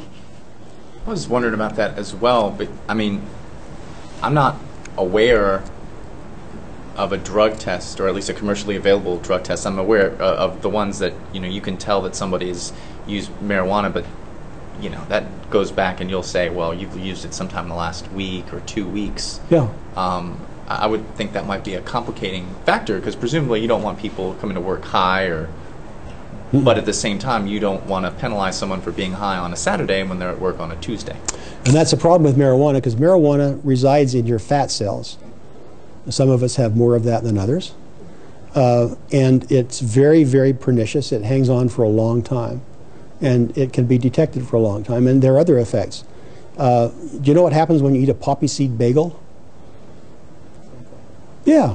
The metabolites are detectable in your system, in your blood and in your urine. And then there's a question of what constitutes impairment under, say, marijuana. In Texas, you're considered impaired if you have 0.08 milligrams percent, that is 0.8 of a milligram per 100 cc's of blood. And that's true whether you're my size or some small person, whether you're male, female, whether you're young or whether you're old. Now, some people could function pretty well under twice that limit. Some people would be impaired at half that limit, but we don't make that distinction. And it's much more difficult for marijuana, because the impairment that people clearly can identify that comes with some percentage of alcohol is not nearly as easily detected with marijuana. You can detect that it's there, but you can't really tell whether a person's impaired. And the big problem is we don't have any standards that start with particular baseline measurements. When you go get your driver's license, you take a written test and a driving test, but nobody tests your reaction time to certain kind of stimuli. And if we were really significantly scientific about this, what we would do is test people's reaction. Here's a computer screen, something appears, let's see how fast you can press this particular button. If you can do it within a certain amount of time, you're okay to drive. If you can't, well, no more talk. Now, they say, you've passed the first part of the test, take this double shot of vodka, and then let's see what you do.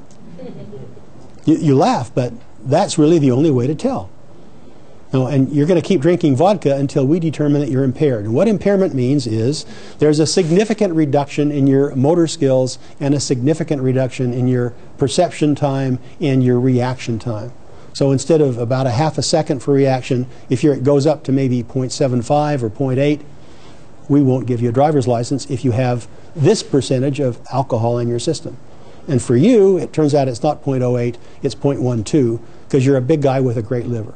Or for you, it's 0.04, because you're a teeny little lady with a teeny small liver, right? And that's the sort of thing that goes on. Can you imagine the complications that come with trying to determine reaction and capability under various kinds of drugs? And we know what happens when you take LSD. I mean, even a very small, even micrograms of LSD, almost undetectable amounts, will make your prefrontal cortex go to the devil. And you will see things and you will hear things, and you will not be a competent driver or operator of heavy machinery.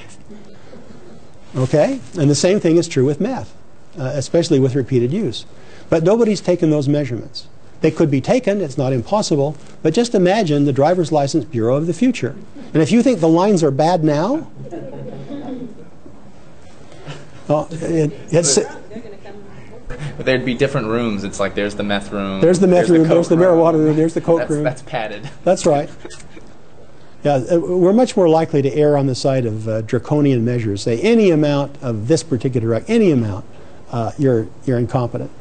Alcohol, we've got a we've got to start toward a more rational level. And there are some countries, by the way, that allow no level of alcohol in any driver. Sweden, for instance, Norway, Finland, and Denmark in particular. If you're caught with any alcohol in your system driving, the first thing they do is suspend your license for a year. The second thing they do is take away your car and put you in jail. They will not allow drunk driving. That, of course, goes with the fact that in those Scandinavian countries, the suicide rate that comes from alcohol abuse is excessively high, and they don't want it going on anymore. Okay. Any other questions about that? I hope that gives you just a very beginning glimmer of the complications that come with trying to deal rationally with drug use as it affects such a simple thing as driving. Where is, oh, there it is. All right, here we go. So another policy issue is insurance. Let's suppose we legalize drugs and we decide we really want to emphasize treatment as opposed to putting people in jail. Right now, jail's an easy answer. Put them in jail, they're there, not much they can do. But if we decide to treat people, first of all, yes, question? No, okay. We'd like to see some sort of insurance scheme that would presumably pay for treatment.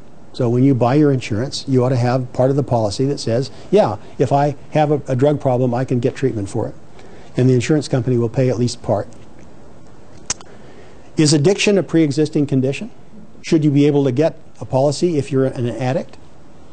And the insurance company says, no, I don't want to have to spend money on someone who's an addict. That's, one, terribly expensive, and it doesn't work very well, and we got lots of other ways to make money. We don't want to make it off addicts. That's a serious problem, especially with what we've gone through for the past year. Is there a limitation of treatment? If you take treatment and you get off the drug, but 6 months later, a year later, whatever it is, you get back on, should you be able to get treatment again? Well, it pays society to keep treating you because that's cheaper and better in the long run, more effective in the long run than putting you in jail. But what are the alternatives? Yeah. Well, it would seem like for this instance with this, I mean, you realize, potentially realize so much savings by changing the policy, by not building prisons, by not doing a lot of the things that we are doing, that you could at least make the argument that, you know, and yes, we are going to pay for this, and yes, money will go to education and this and that, but we're going to pay for treatment because treatment costs much less. Much less. And in the end, we will save money even if we pay for treatment for everybody. And there's some people who aren't going to want treatment. Some people will not want treatment. That's true.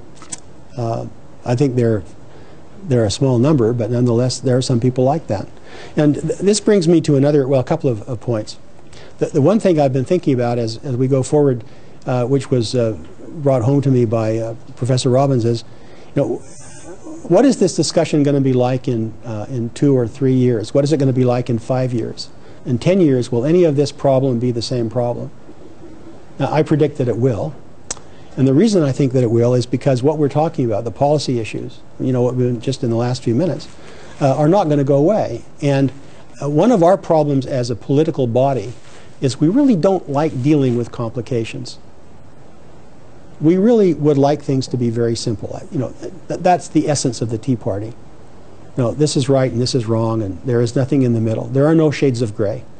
Not in my worldview, say the Tea Party. The trouble is that this is a very complicated issue, and if you don't deal with it at a level of complexity that meets the problem, you're not going to solve the problem.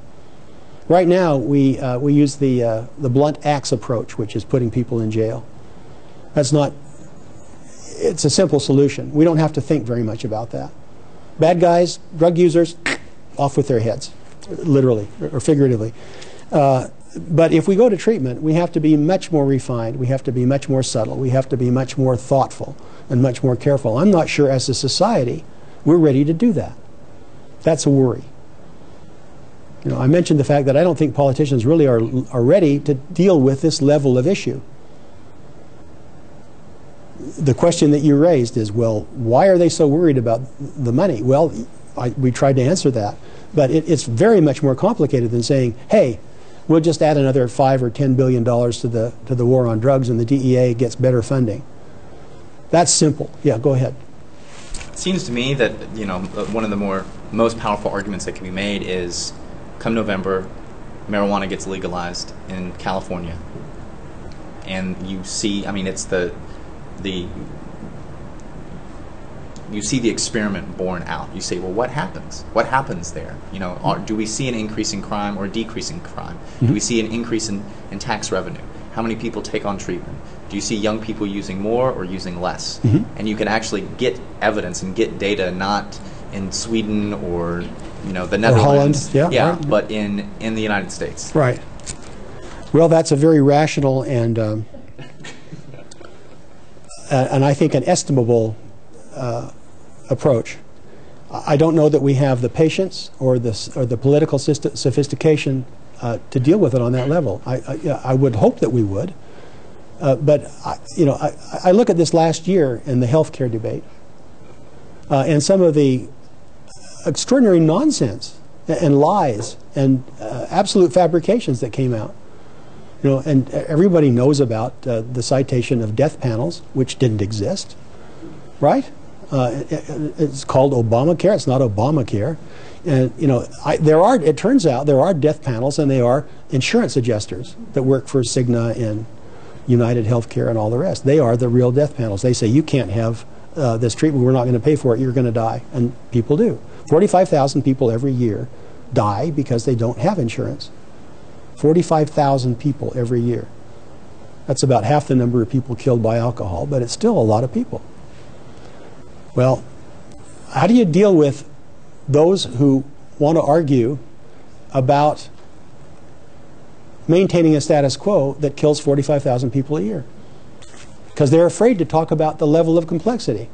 I don't know how many conversations I've had with people who rail against health care, and I've said, well, have you read the bill? No, I don't have to read the bill. Come on. Of course you have to read the bill. If you want to argue about it, you want to say what's in it, and then you haven't read it? Come on. How do you do that? Well, this is the same kind of issue. You know, if you want to talk about who can produce, if you want to talk about who can sell, who can distribute, you want to talk about who can use, you want to talk about the penalties of use, and we haven't even got to the penalties of not paying your taxes. And of course, there will be those people that try to do that. You know, there's a big industry in selling bootleg cigarettes in this country and abroad. People who just don't want to pay the cigarette tax. So they steal cigarettes and market them black market. Well, the same thing's going to happen with drugs. Just because it can. About the death panels. I talked to one in 2001 at MD Anderson. A committee of doctors who took us into the room and decided we are going to decide whether treatment is there or not. So death panels already exist, oh, sure. And I don't think they will come anymore. I had the exact same experience. Exact. And I used to work there. And I knew those guys. And Humboldt County people, I mean, I think it's so appropriate that you're here on 4/21, the day after 4/20. The Humboldt people, I think they're worried about the sin taxes that are going to be deducted from their profit. So in one way you could say they might be Tea Partiers, not wanting to pay taxes. 4/20 is the day of, 4/20 is like the national let's go smoke marijuana at 4/20, and all you have to do is look at a news site, but you've never heard of 4/20 Day? That's from NORML, right, yeah. NORML is the National Organization for Legalization of Marijuana. Well, okay. And in the AMA, speaking of them, what do you know what, well, I already know from, I think, a previous Dr. Robbins class about one of their members said there was no way that they could approve smoking as a means of drug delivery because of the harm of smoking. Now, that's not to say that some of those chemicals can't be synthesized out, but as far as that was one of their choke points for marijuana. I am on your side before I walk back in the room and shut up, but still, I'm on your side for different reasons, and I'm a Tea Partier. Well, good for you. And do you want to amplify on the definition of Tea Parties? Because I don't think I did a very good job in defining it. Yeah, I think it's not so much that it is a Democrat or Republican. Most Tea Party people are disgusted with both parties. With good reason. With good reason. Yes, yes, we feel so. Yeah. My chief argument with the people in the Tea Party is they're not looking at the real cause of our malaise, which is the control of all of the houses of Congress in all of the states and the federal government by big corporate money. Now that's really where the problem comes, and we could solve that with a different set of election laws that said everybody gets this amount of money to run an election. No more private donations. That would change things considerably. And I think the Tea Party would endorse that. I think, yes, we would agree, because both the Democrats, I mean, the largest donor to President Obama was the University of California. The second one was Goldman Sachs. Yeah. Go figure. Oh, well, Goldman Sachs has a lot to lose if they don't get some control over what goes on. Witness what just happened to them. And truly, okay, just down the line, the sitting president of the United States, in one of his 2 autobiographies, had admitted to selling grass and cocaine. Yeah. So you have somebody there. I think the president before him, who we glibly liked, Bush, was an alcoholic. So he was a substance abuser. Yeah. And the other guy didn't inhale, so I guess we shouldn't talk about him. Actually, that's not what he said. What he said was, right. I inhaled once, and it made me cough so badly I never did it again. That's his exact quote. Yeah. So he did inhale once, and it made him cough so badly he just didn't want to do it anymore, which is not a bad thing. So I guess the point would be that, 3 of the top executives of the U.S. the last 3 have some sort of history of substance abuse, or at least experimentation. Yeah. So that does point that the times are changing. Well, let's see. In addition to California, there are 13 other states now that are contemplating legalization of medical marijuana. That used to be 0, now it's up to 14. And we'll see what happens. But I appreciate your comment. So, another big policy issue is the revenue. Who levies and collects taxes? And I think it's going to be done by all the possible levels of government. How are the revenues distributed? Well, political question. I need a bigger police force. I need more people in the fire department. We need to fix these streets. We need to build another school. We need to be able to retain more teachers. I want to raise the salaries of people in this department. We need to fix the water main. We need to fix the electrical grid, on and on and on. Should drug tax revenues be earmarked for special areas? Well, it would be nice to think that they could be, but politics probably says no. Could they be used for treatment? They could be. Job training? Maybe. Education? Possibly. But there are a lot of other things that seem to come first. I get calls from my various universities, and they all want money. And in a couple of cases, I've said, no, I'm not going to give you any money because I don't like your policy about whatever it was. And the last call I got a couple of days ago from University of Houston wanted me to kick into the general fund. And I said, when you pay the head of the physics department as much as you pay the football coach, I'll give you some money. And I'll write you in my will. And she hung up. Do you think that's a foolish attitude? See, I think the head of the physics department really should be paid better.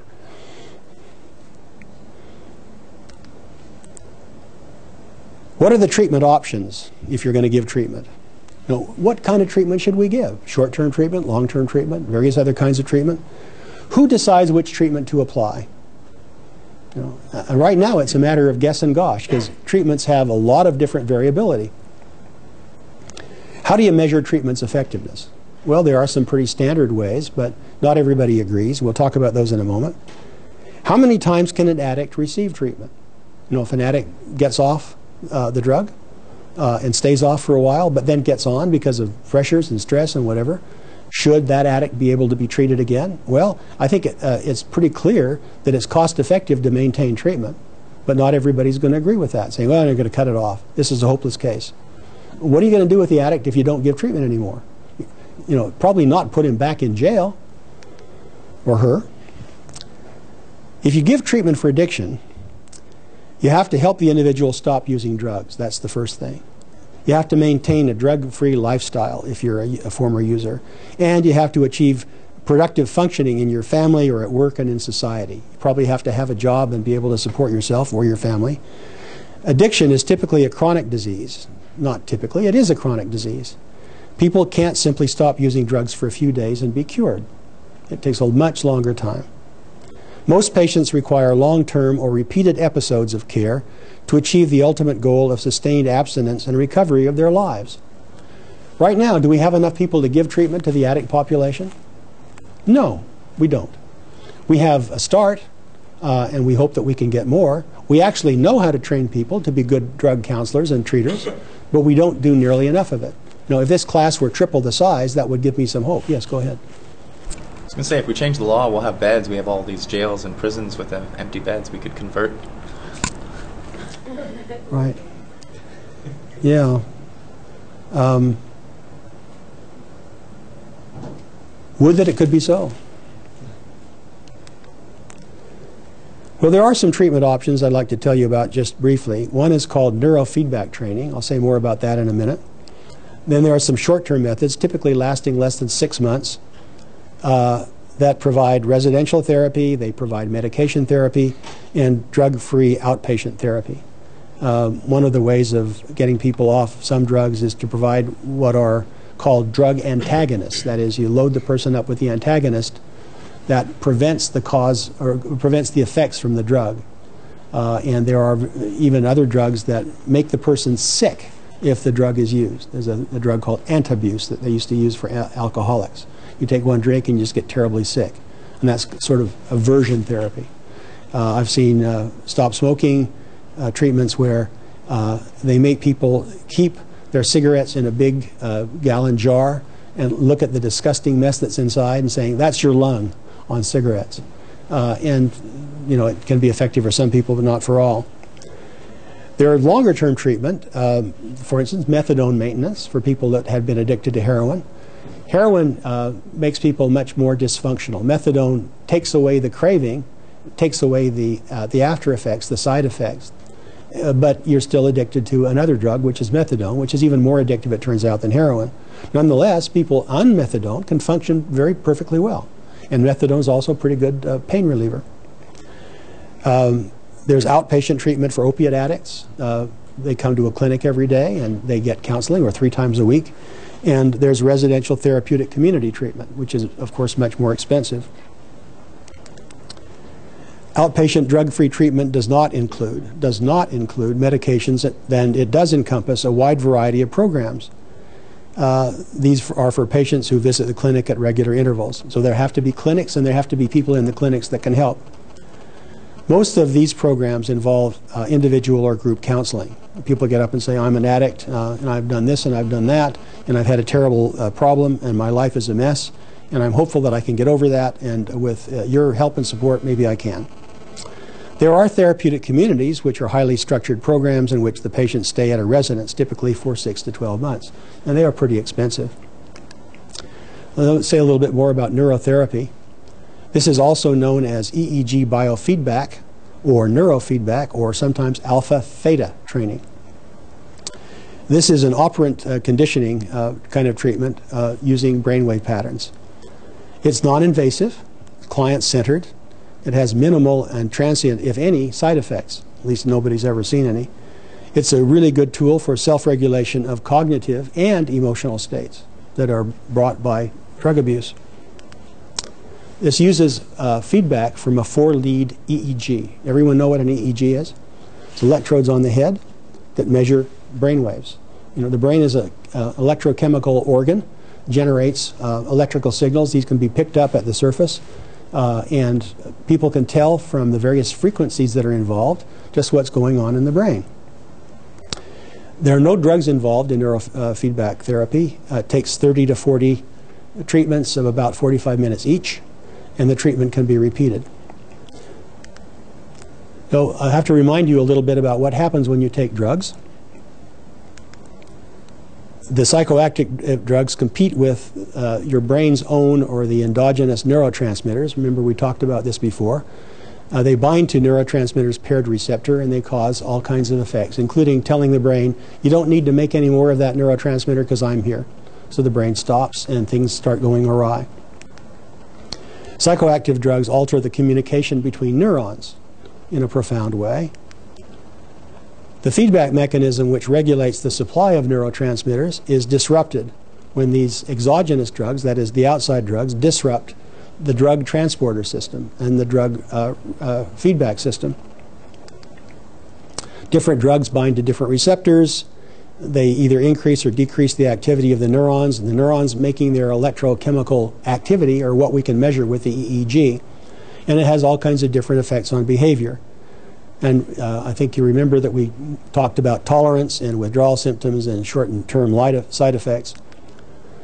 So in neurofeedback therapy, the drug-addicted brain displays an abnormal EEG pattern, which results from perturbed neurotransmitter populations and altered brain function. Typically in the EEG, people look at 4 different ranges of frequency. The highest range, so-called beta, is the range that's involved when you're doing thinking, when you're solving a problem, when you're trying to do something with your mind. The next level down in frequency is called the alpha level. That's when you're resting, you're almost asleep, you're not thinking of anything in particular. Then there are 2 other ranges, theta and delta. Delta is the lowest range. That's what happens when you're asleep. If you don't get enough delta sleep, it turns out, you will not make some of the necessary hormones that you need to maintain your immune system as well as your stability. In the theta range, which is sort of between delta and alpha, tends to come out when the brain is in a disrupted state. And you can recognize all of these. That's what happens when you take the EEG. And what happens in neurofeedback therapy is the subject is assisted in achieving a more normal brain EEG pattern by getting increasing stimuli and practice. And the way this happens is the subject sits in front of a TV screen and hears a soundtrack. And the subject's brain is watching all this and processing it, and the EEG goes out. And the EEG monitor goes through a computer. The computer analyzes the frequencies and says, this is a really abnormal pattern. And it interrupts what the patient sees. When the patient has a more normal appearing pattern, the visual stimuli, the auditory stimuli continue. The patient isn't really doing this voluntarily. It's the brain doing it. And the brain is watching and the brain is listening and processing. And what you're doing is taking advantage of that with these EEG signals and saying, you can watch now because your EEG pattern is more normal. You can't watch because it's not.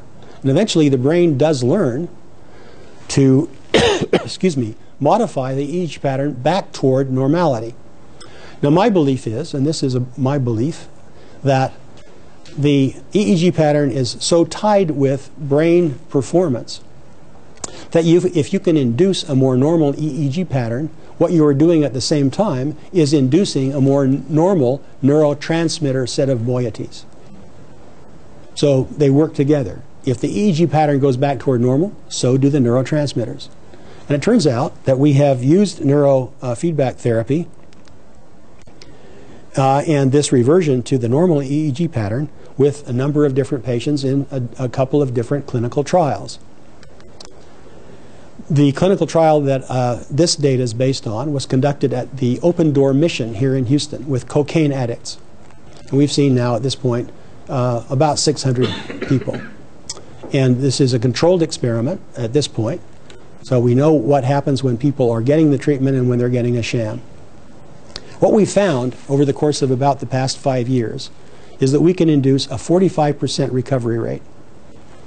That's much, much better than the next best program, which is something like a 12-step program, outpatient non-resident program, which has maybe 10% recovery.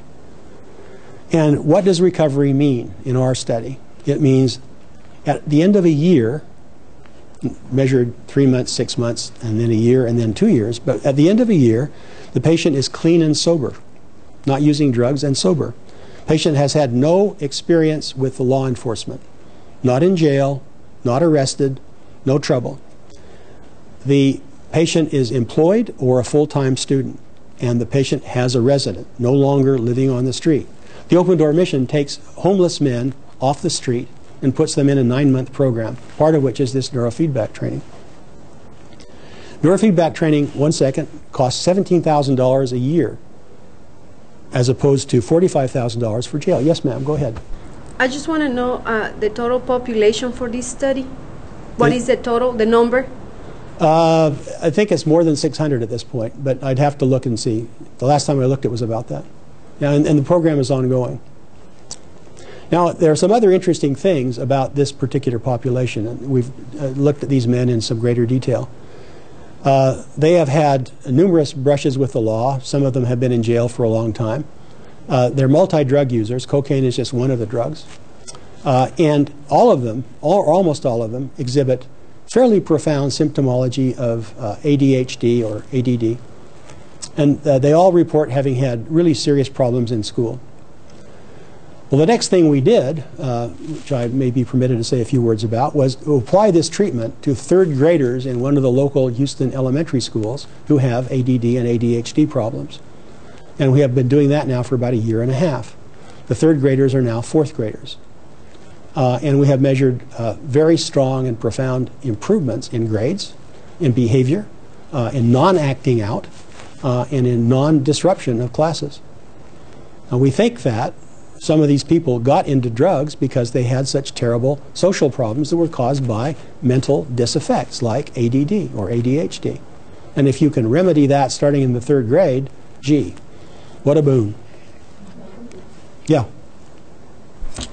What's really interesting, one of the lectures we had in here is on co-occurring disorders, in other words, a psychiatric disorder like ADD, ADHD, with the substance abuse. So this leads me to raise an interesting question.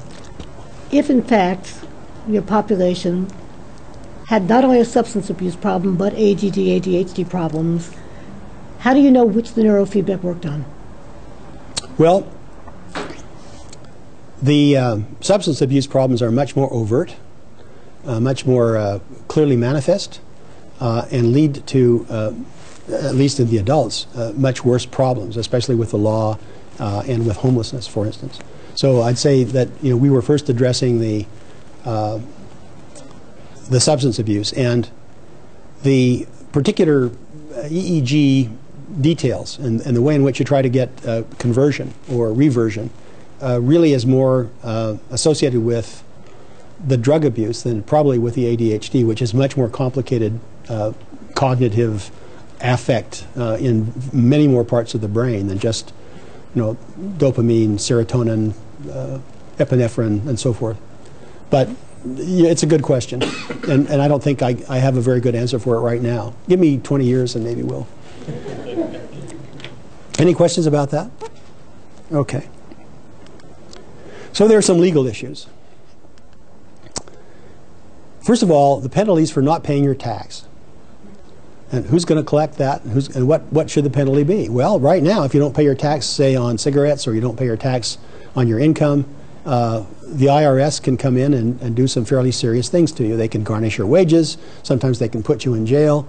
And they can generally make your life really unpleasant. And I think the same thing would happen to people who didn't pay the tax on growing various things like marijuana. You can deny people employment for drug use or suspected drug use, and that's becoming more and more prevalent. People in the workplace, employers in particular, have said, we don't want the medical risk, we don't want to pay extra medical insurance costs, we certainly don't want someone who's drug impaired working in our workplace, affecting other people and maybe causing accidents, dangers, and death. There are penalties for driving or operating heavy machinery. We've gone into that at some length. And then there are the legal issues of defining impairment. Well, we talked about that again at some length, and that's not an easy or simple issue. And I don't think we're really prepared to deal with it, because to deal with it, we have to be much more scientific, much more costly, and much more intensive.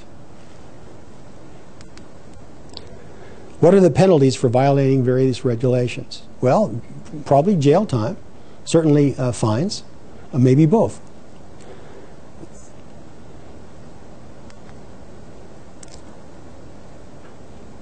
This is an interesting question. Should we reclassify drugs according to risk? Well, we should, but who decides? And what is the risk? The risk of driving while impaired, the risk of hurting other people, which comes with alcohol, the risk of hurting yourself. Now, we now have a law that says that you have to buy health insurance. And I wonder if it would ever be followed with another piece of the law that says, not only do you have to buy health insurance, but you have to keep yourself healthy. So, you can't eat too much. You have to get a fair amount of exercise. You can't have too much salt. No more. They have a new sandwich, which is 2 layers of chicken and bacon and cheese and something in the middle, other kind of meat in the middle. You've not heard of that? Christina, you're looking amazed. You haven't heard of it? It's KFC, and it's 2. You can get it grilled or the original breast with bacon, cheese, and a sauce. There's no bun. The bun is the fried chicken breast. Yeah. So there's enough saturated fats to feed you for a year. Oh, I'm gonna get one. I mean, it came out like 10 days ago. I just want to try it. I do like KFC. It's good. Okay. Well, should that sort of food be legal or illegal? I mean, if we're really serious about keeping people healthy, how far are we willing to go? Now, I don't remember his name. What? Don? Don. Yeah. Don raised a good point, saying people don't want you smoking marijuana, even for the beneficial effects, because the toxic effects, the carcinogenic effects of inhaling that smoke, which is loaded with carcinogens, is probably very, very bad for you. So if you smoke marijuana on a regular basis, or anything else like that with nicotine, you're really wrecking your lungs and your trachea and everything else. And yeah, and that would be the AMA's position. Right. Well, not just the AMA, but a lot of other doctors who are either not in the AMA or wish that they weren't. I have a child who's a physician, and she's an obstetrician gynecologist. And she works in California at Kaiser Permanente. And the population that she serves has a fair amount of drug use. And she always counsels pregnant women, don't drink alcohol, don't smoke marijuana, don't take cocaine, or any of these other things, because they go right into your blood and right through the placenta and into the baby. You do not want to have that happen. Do you think she gets a lot of compliance? No, it drives her nuts every day, and I hear about it almost 3 times a week, along with the case of the week, which is generally some ringtail disaster. And she's, I think, fairly typical. She wants people to be healthy, and she wants people to comply with her directives about how to be healthy. And she gets very upset on a patient-by-patient basis when people are not compliant. Not much she can do about it, except keep talking, both to me and to her patients. Her poor mother gets most of it. Okay.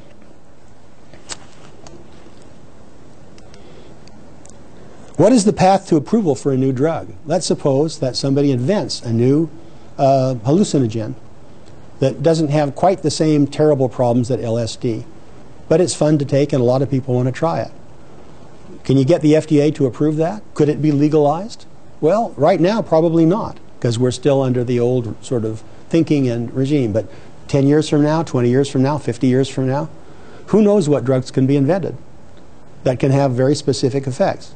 Could you go to a bar and instead of ordering a scotch and soda, order an MMR or something like that that affects a particular part of your brain and makes you feel a particular way?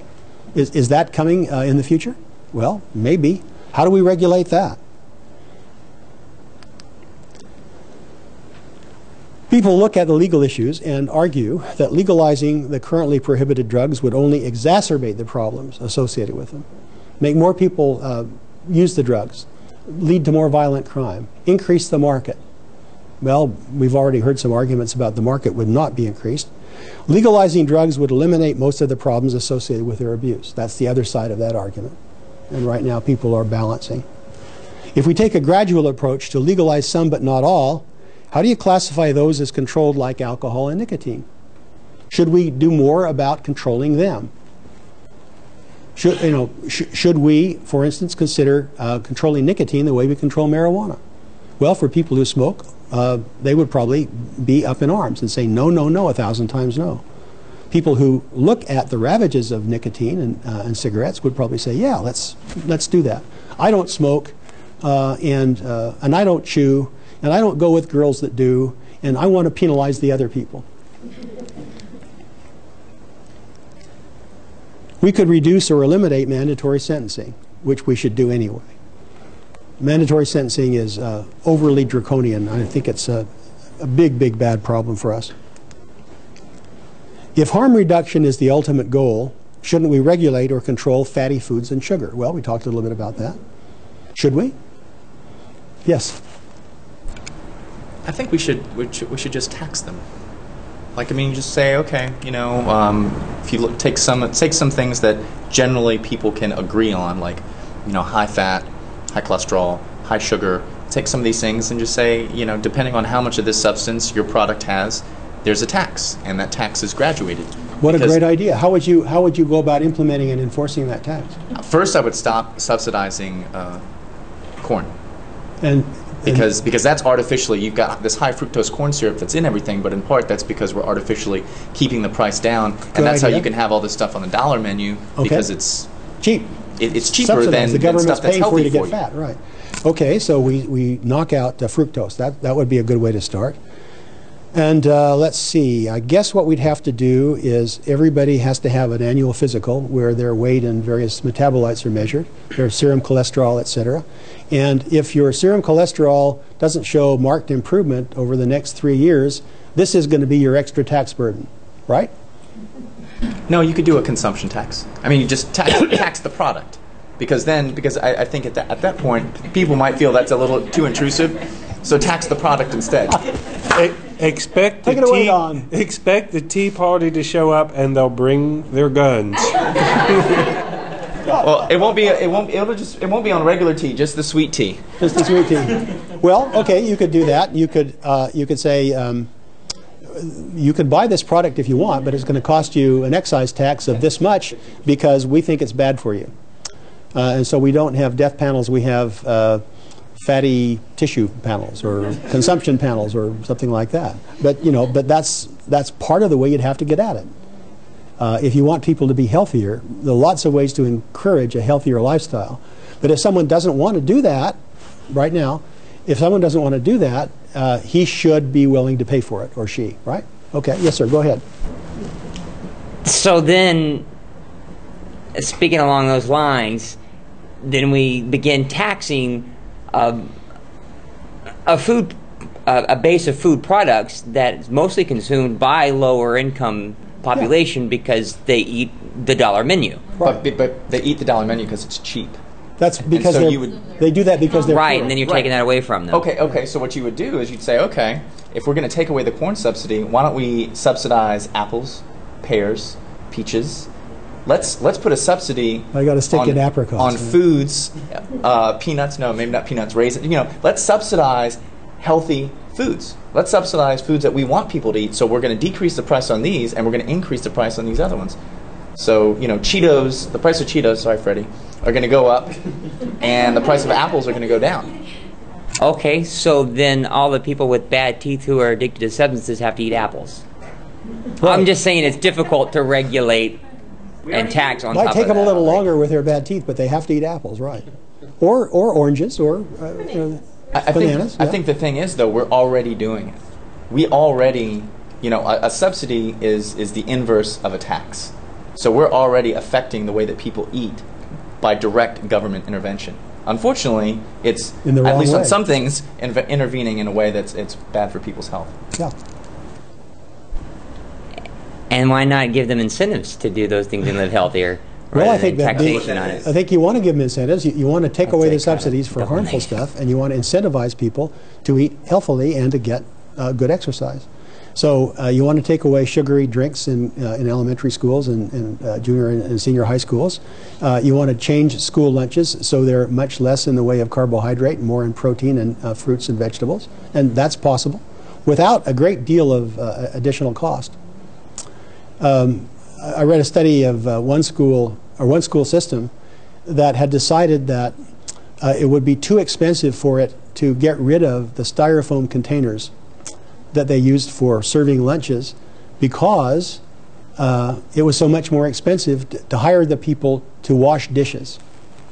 And they actually did a study saying, you know, it's going to cost us an extra $N,000 per week, per year, whatever, to wash these dishes instead of using throwaway styrofoam containers. So the environment's going to have to suffer because we can't afford dishwashers. And it's that level of argument that goes on. And that's the level of argument that you'd see, hi Don, to deal with people who don't want to go through this forced change in diet. Go ahead.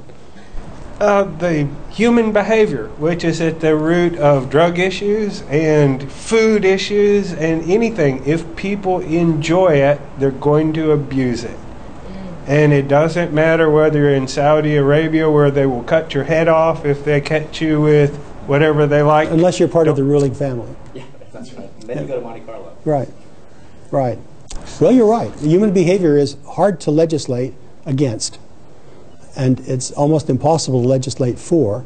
You can add some inducements and incentives at the margin, but that's the best you can do. In the long term, the only thing that works is different education. Go ahead, Susan.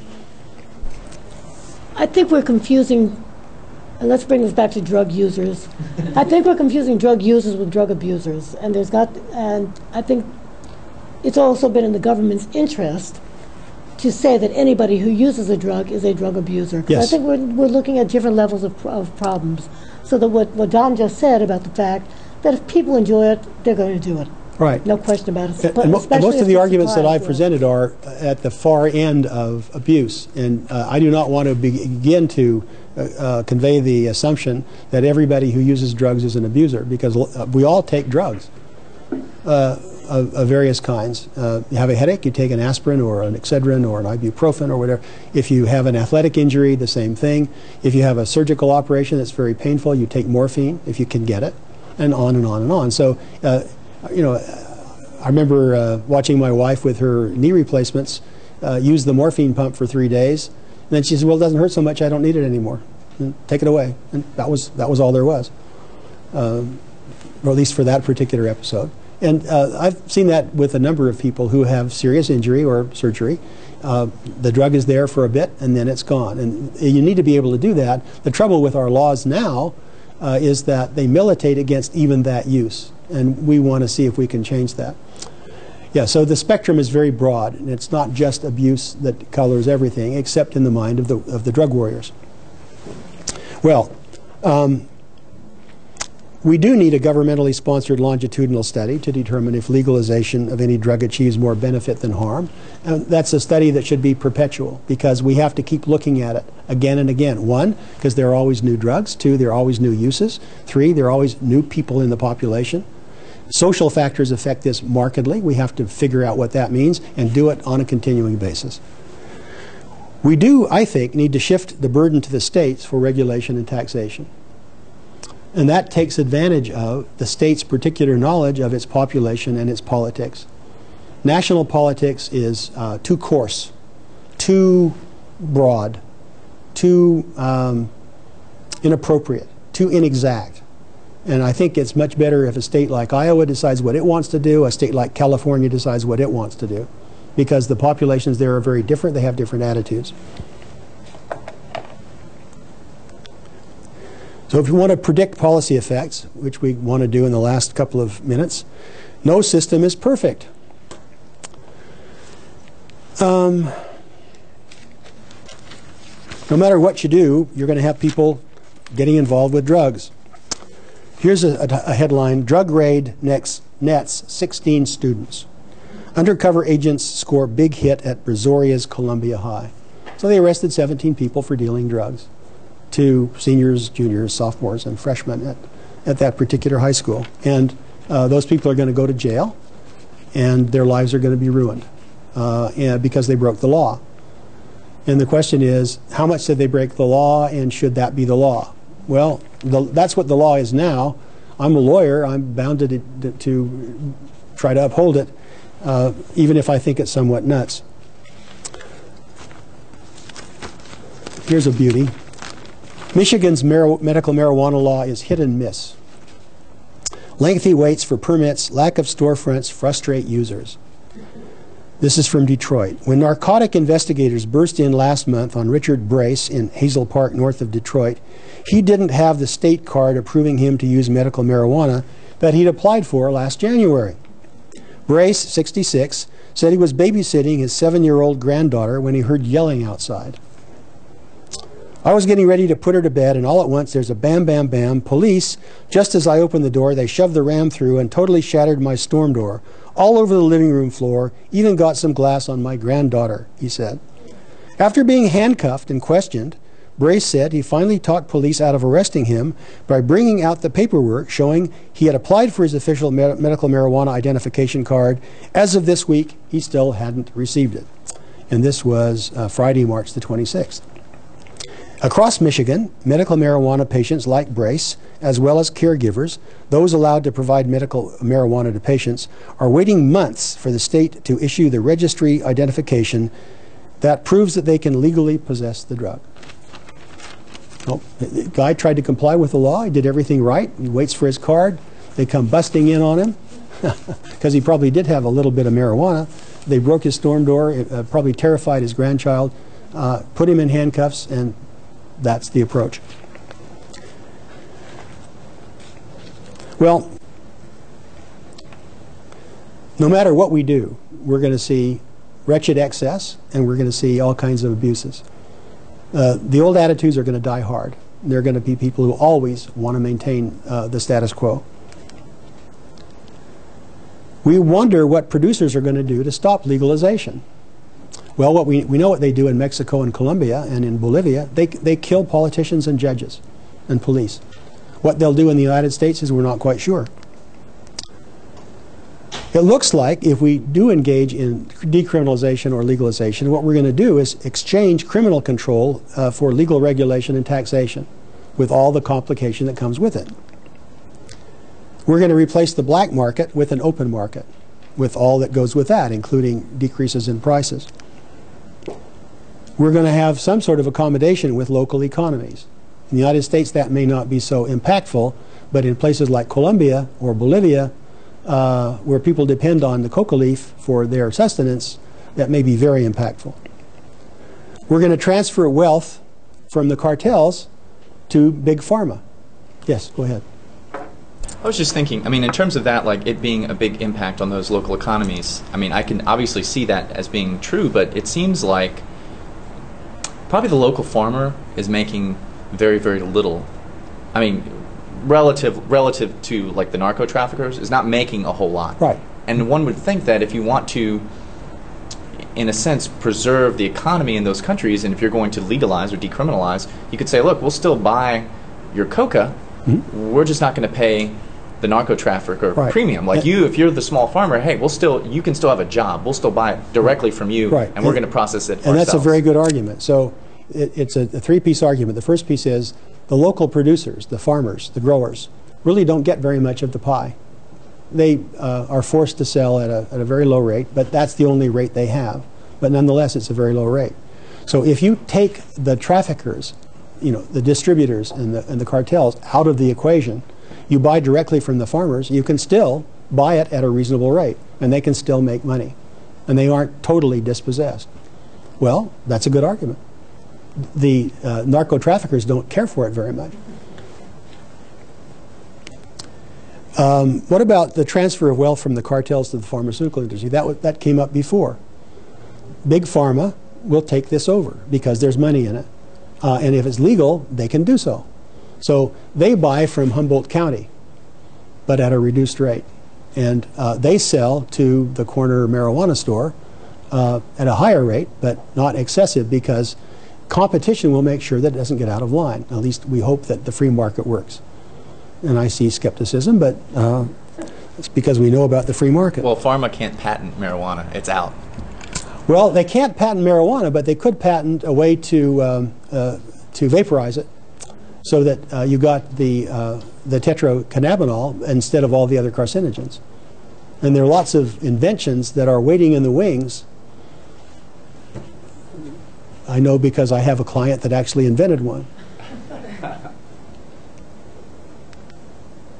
And of course, we're dealing with state-run monopolies like Bolivia and Peru Colombia. And that's going to complicate things because we have to go through them to get to the farmers. Although it's going to be a lot easier than dealing with the narco-traficantes. And I think that's it. So thank you for your participation. We're 5 minutes early. If there are any last questions, I'll be delighted to entertain them. Otherwise, thank you for your attention.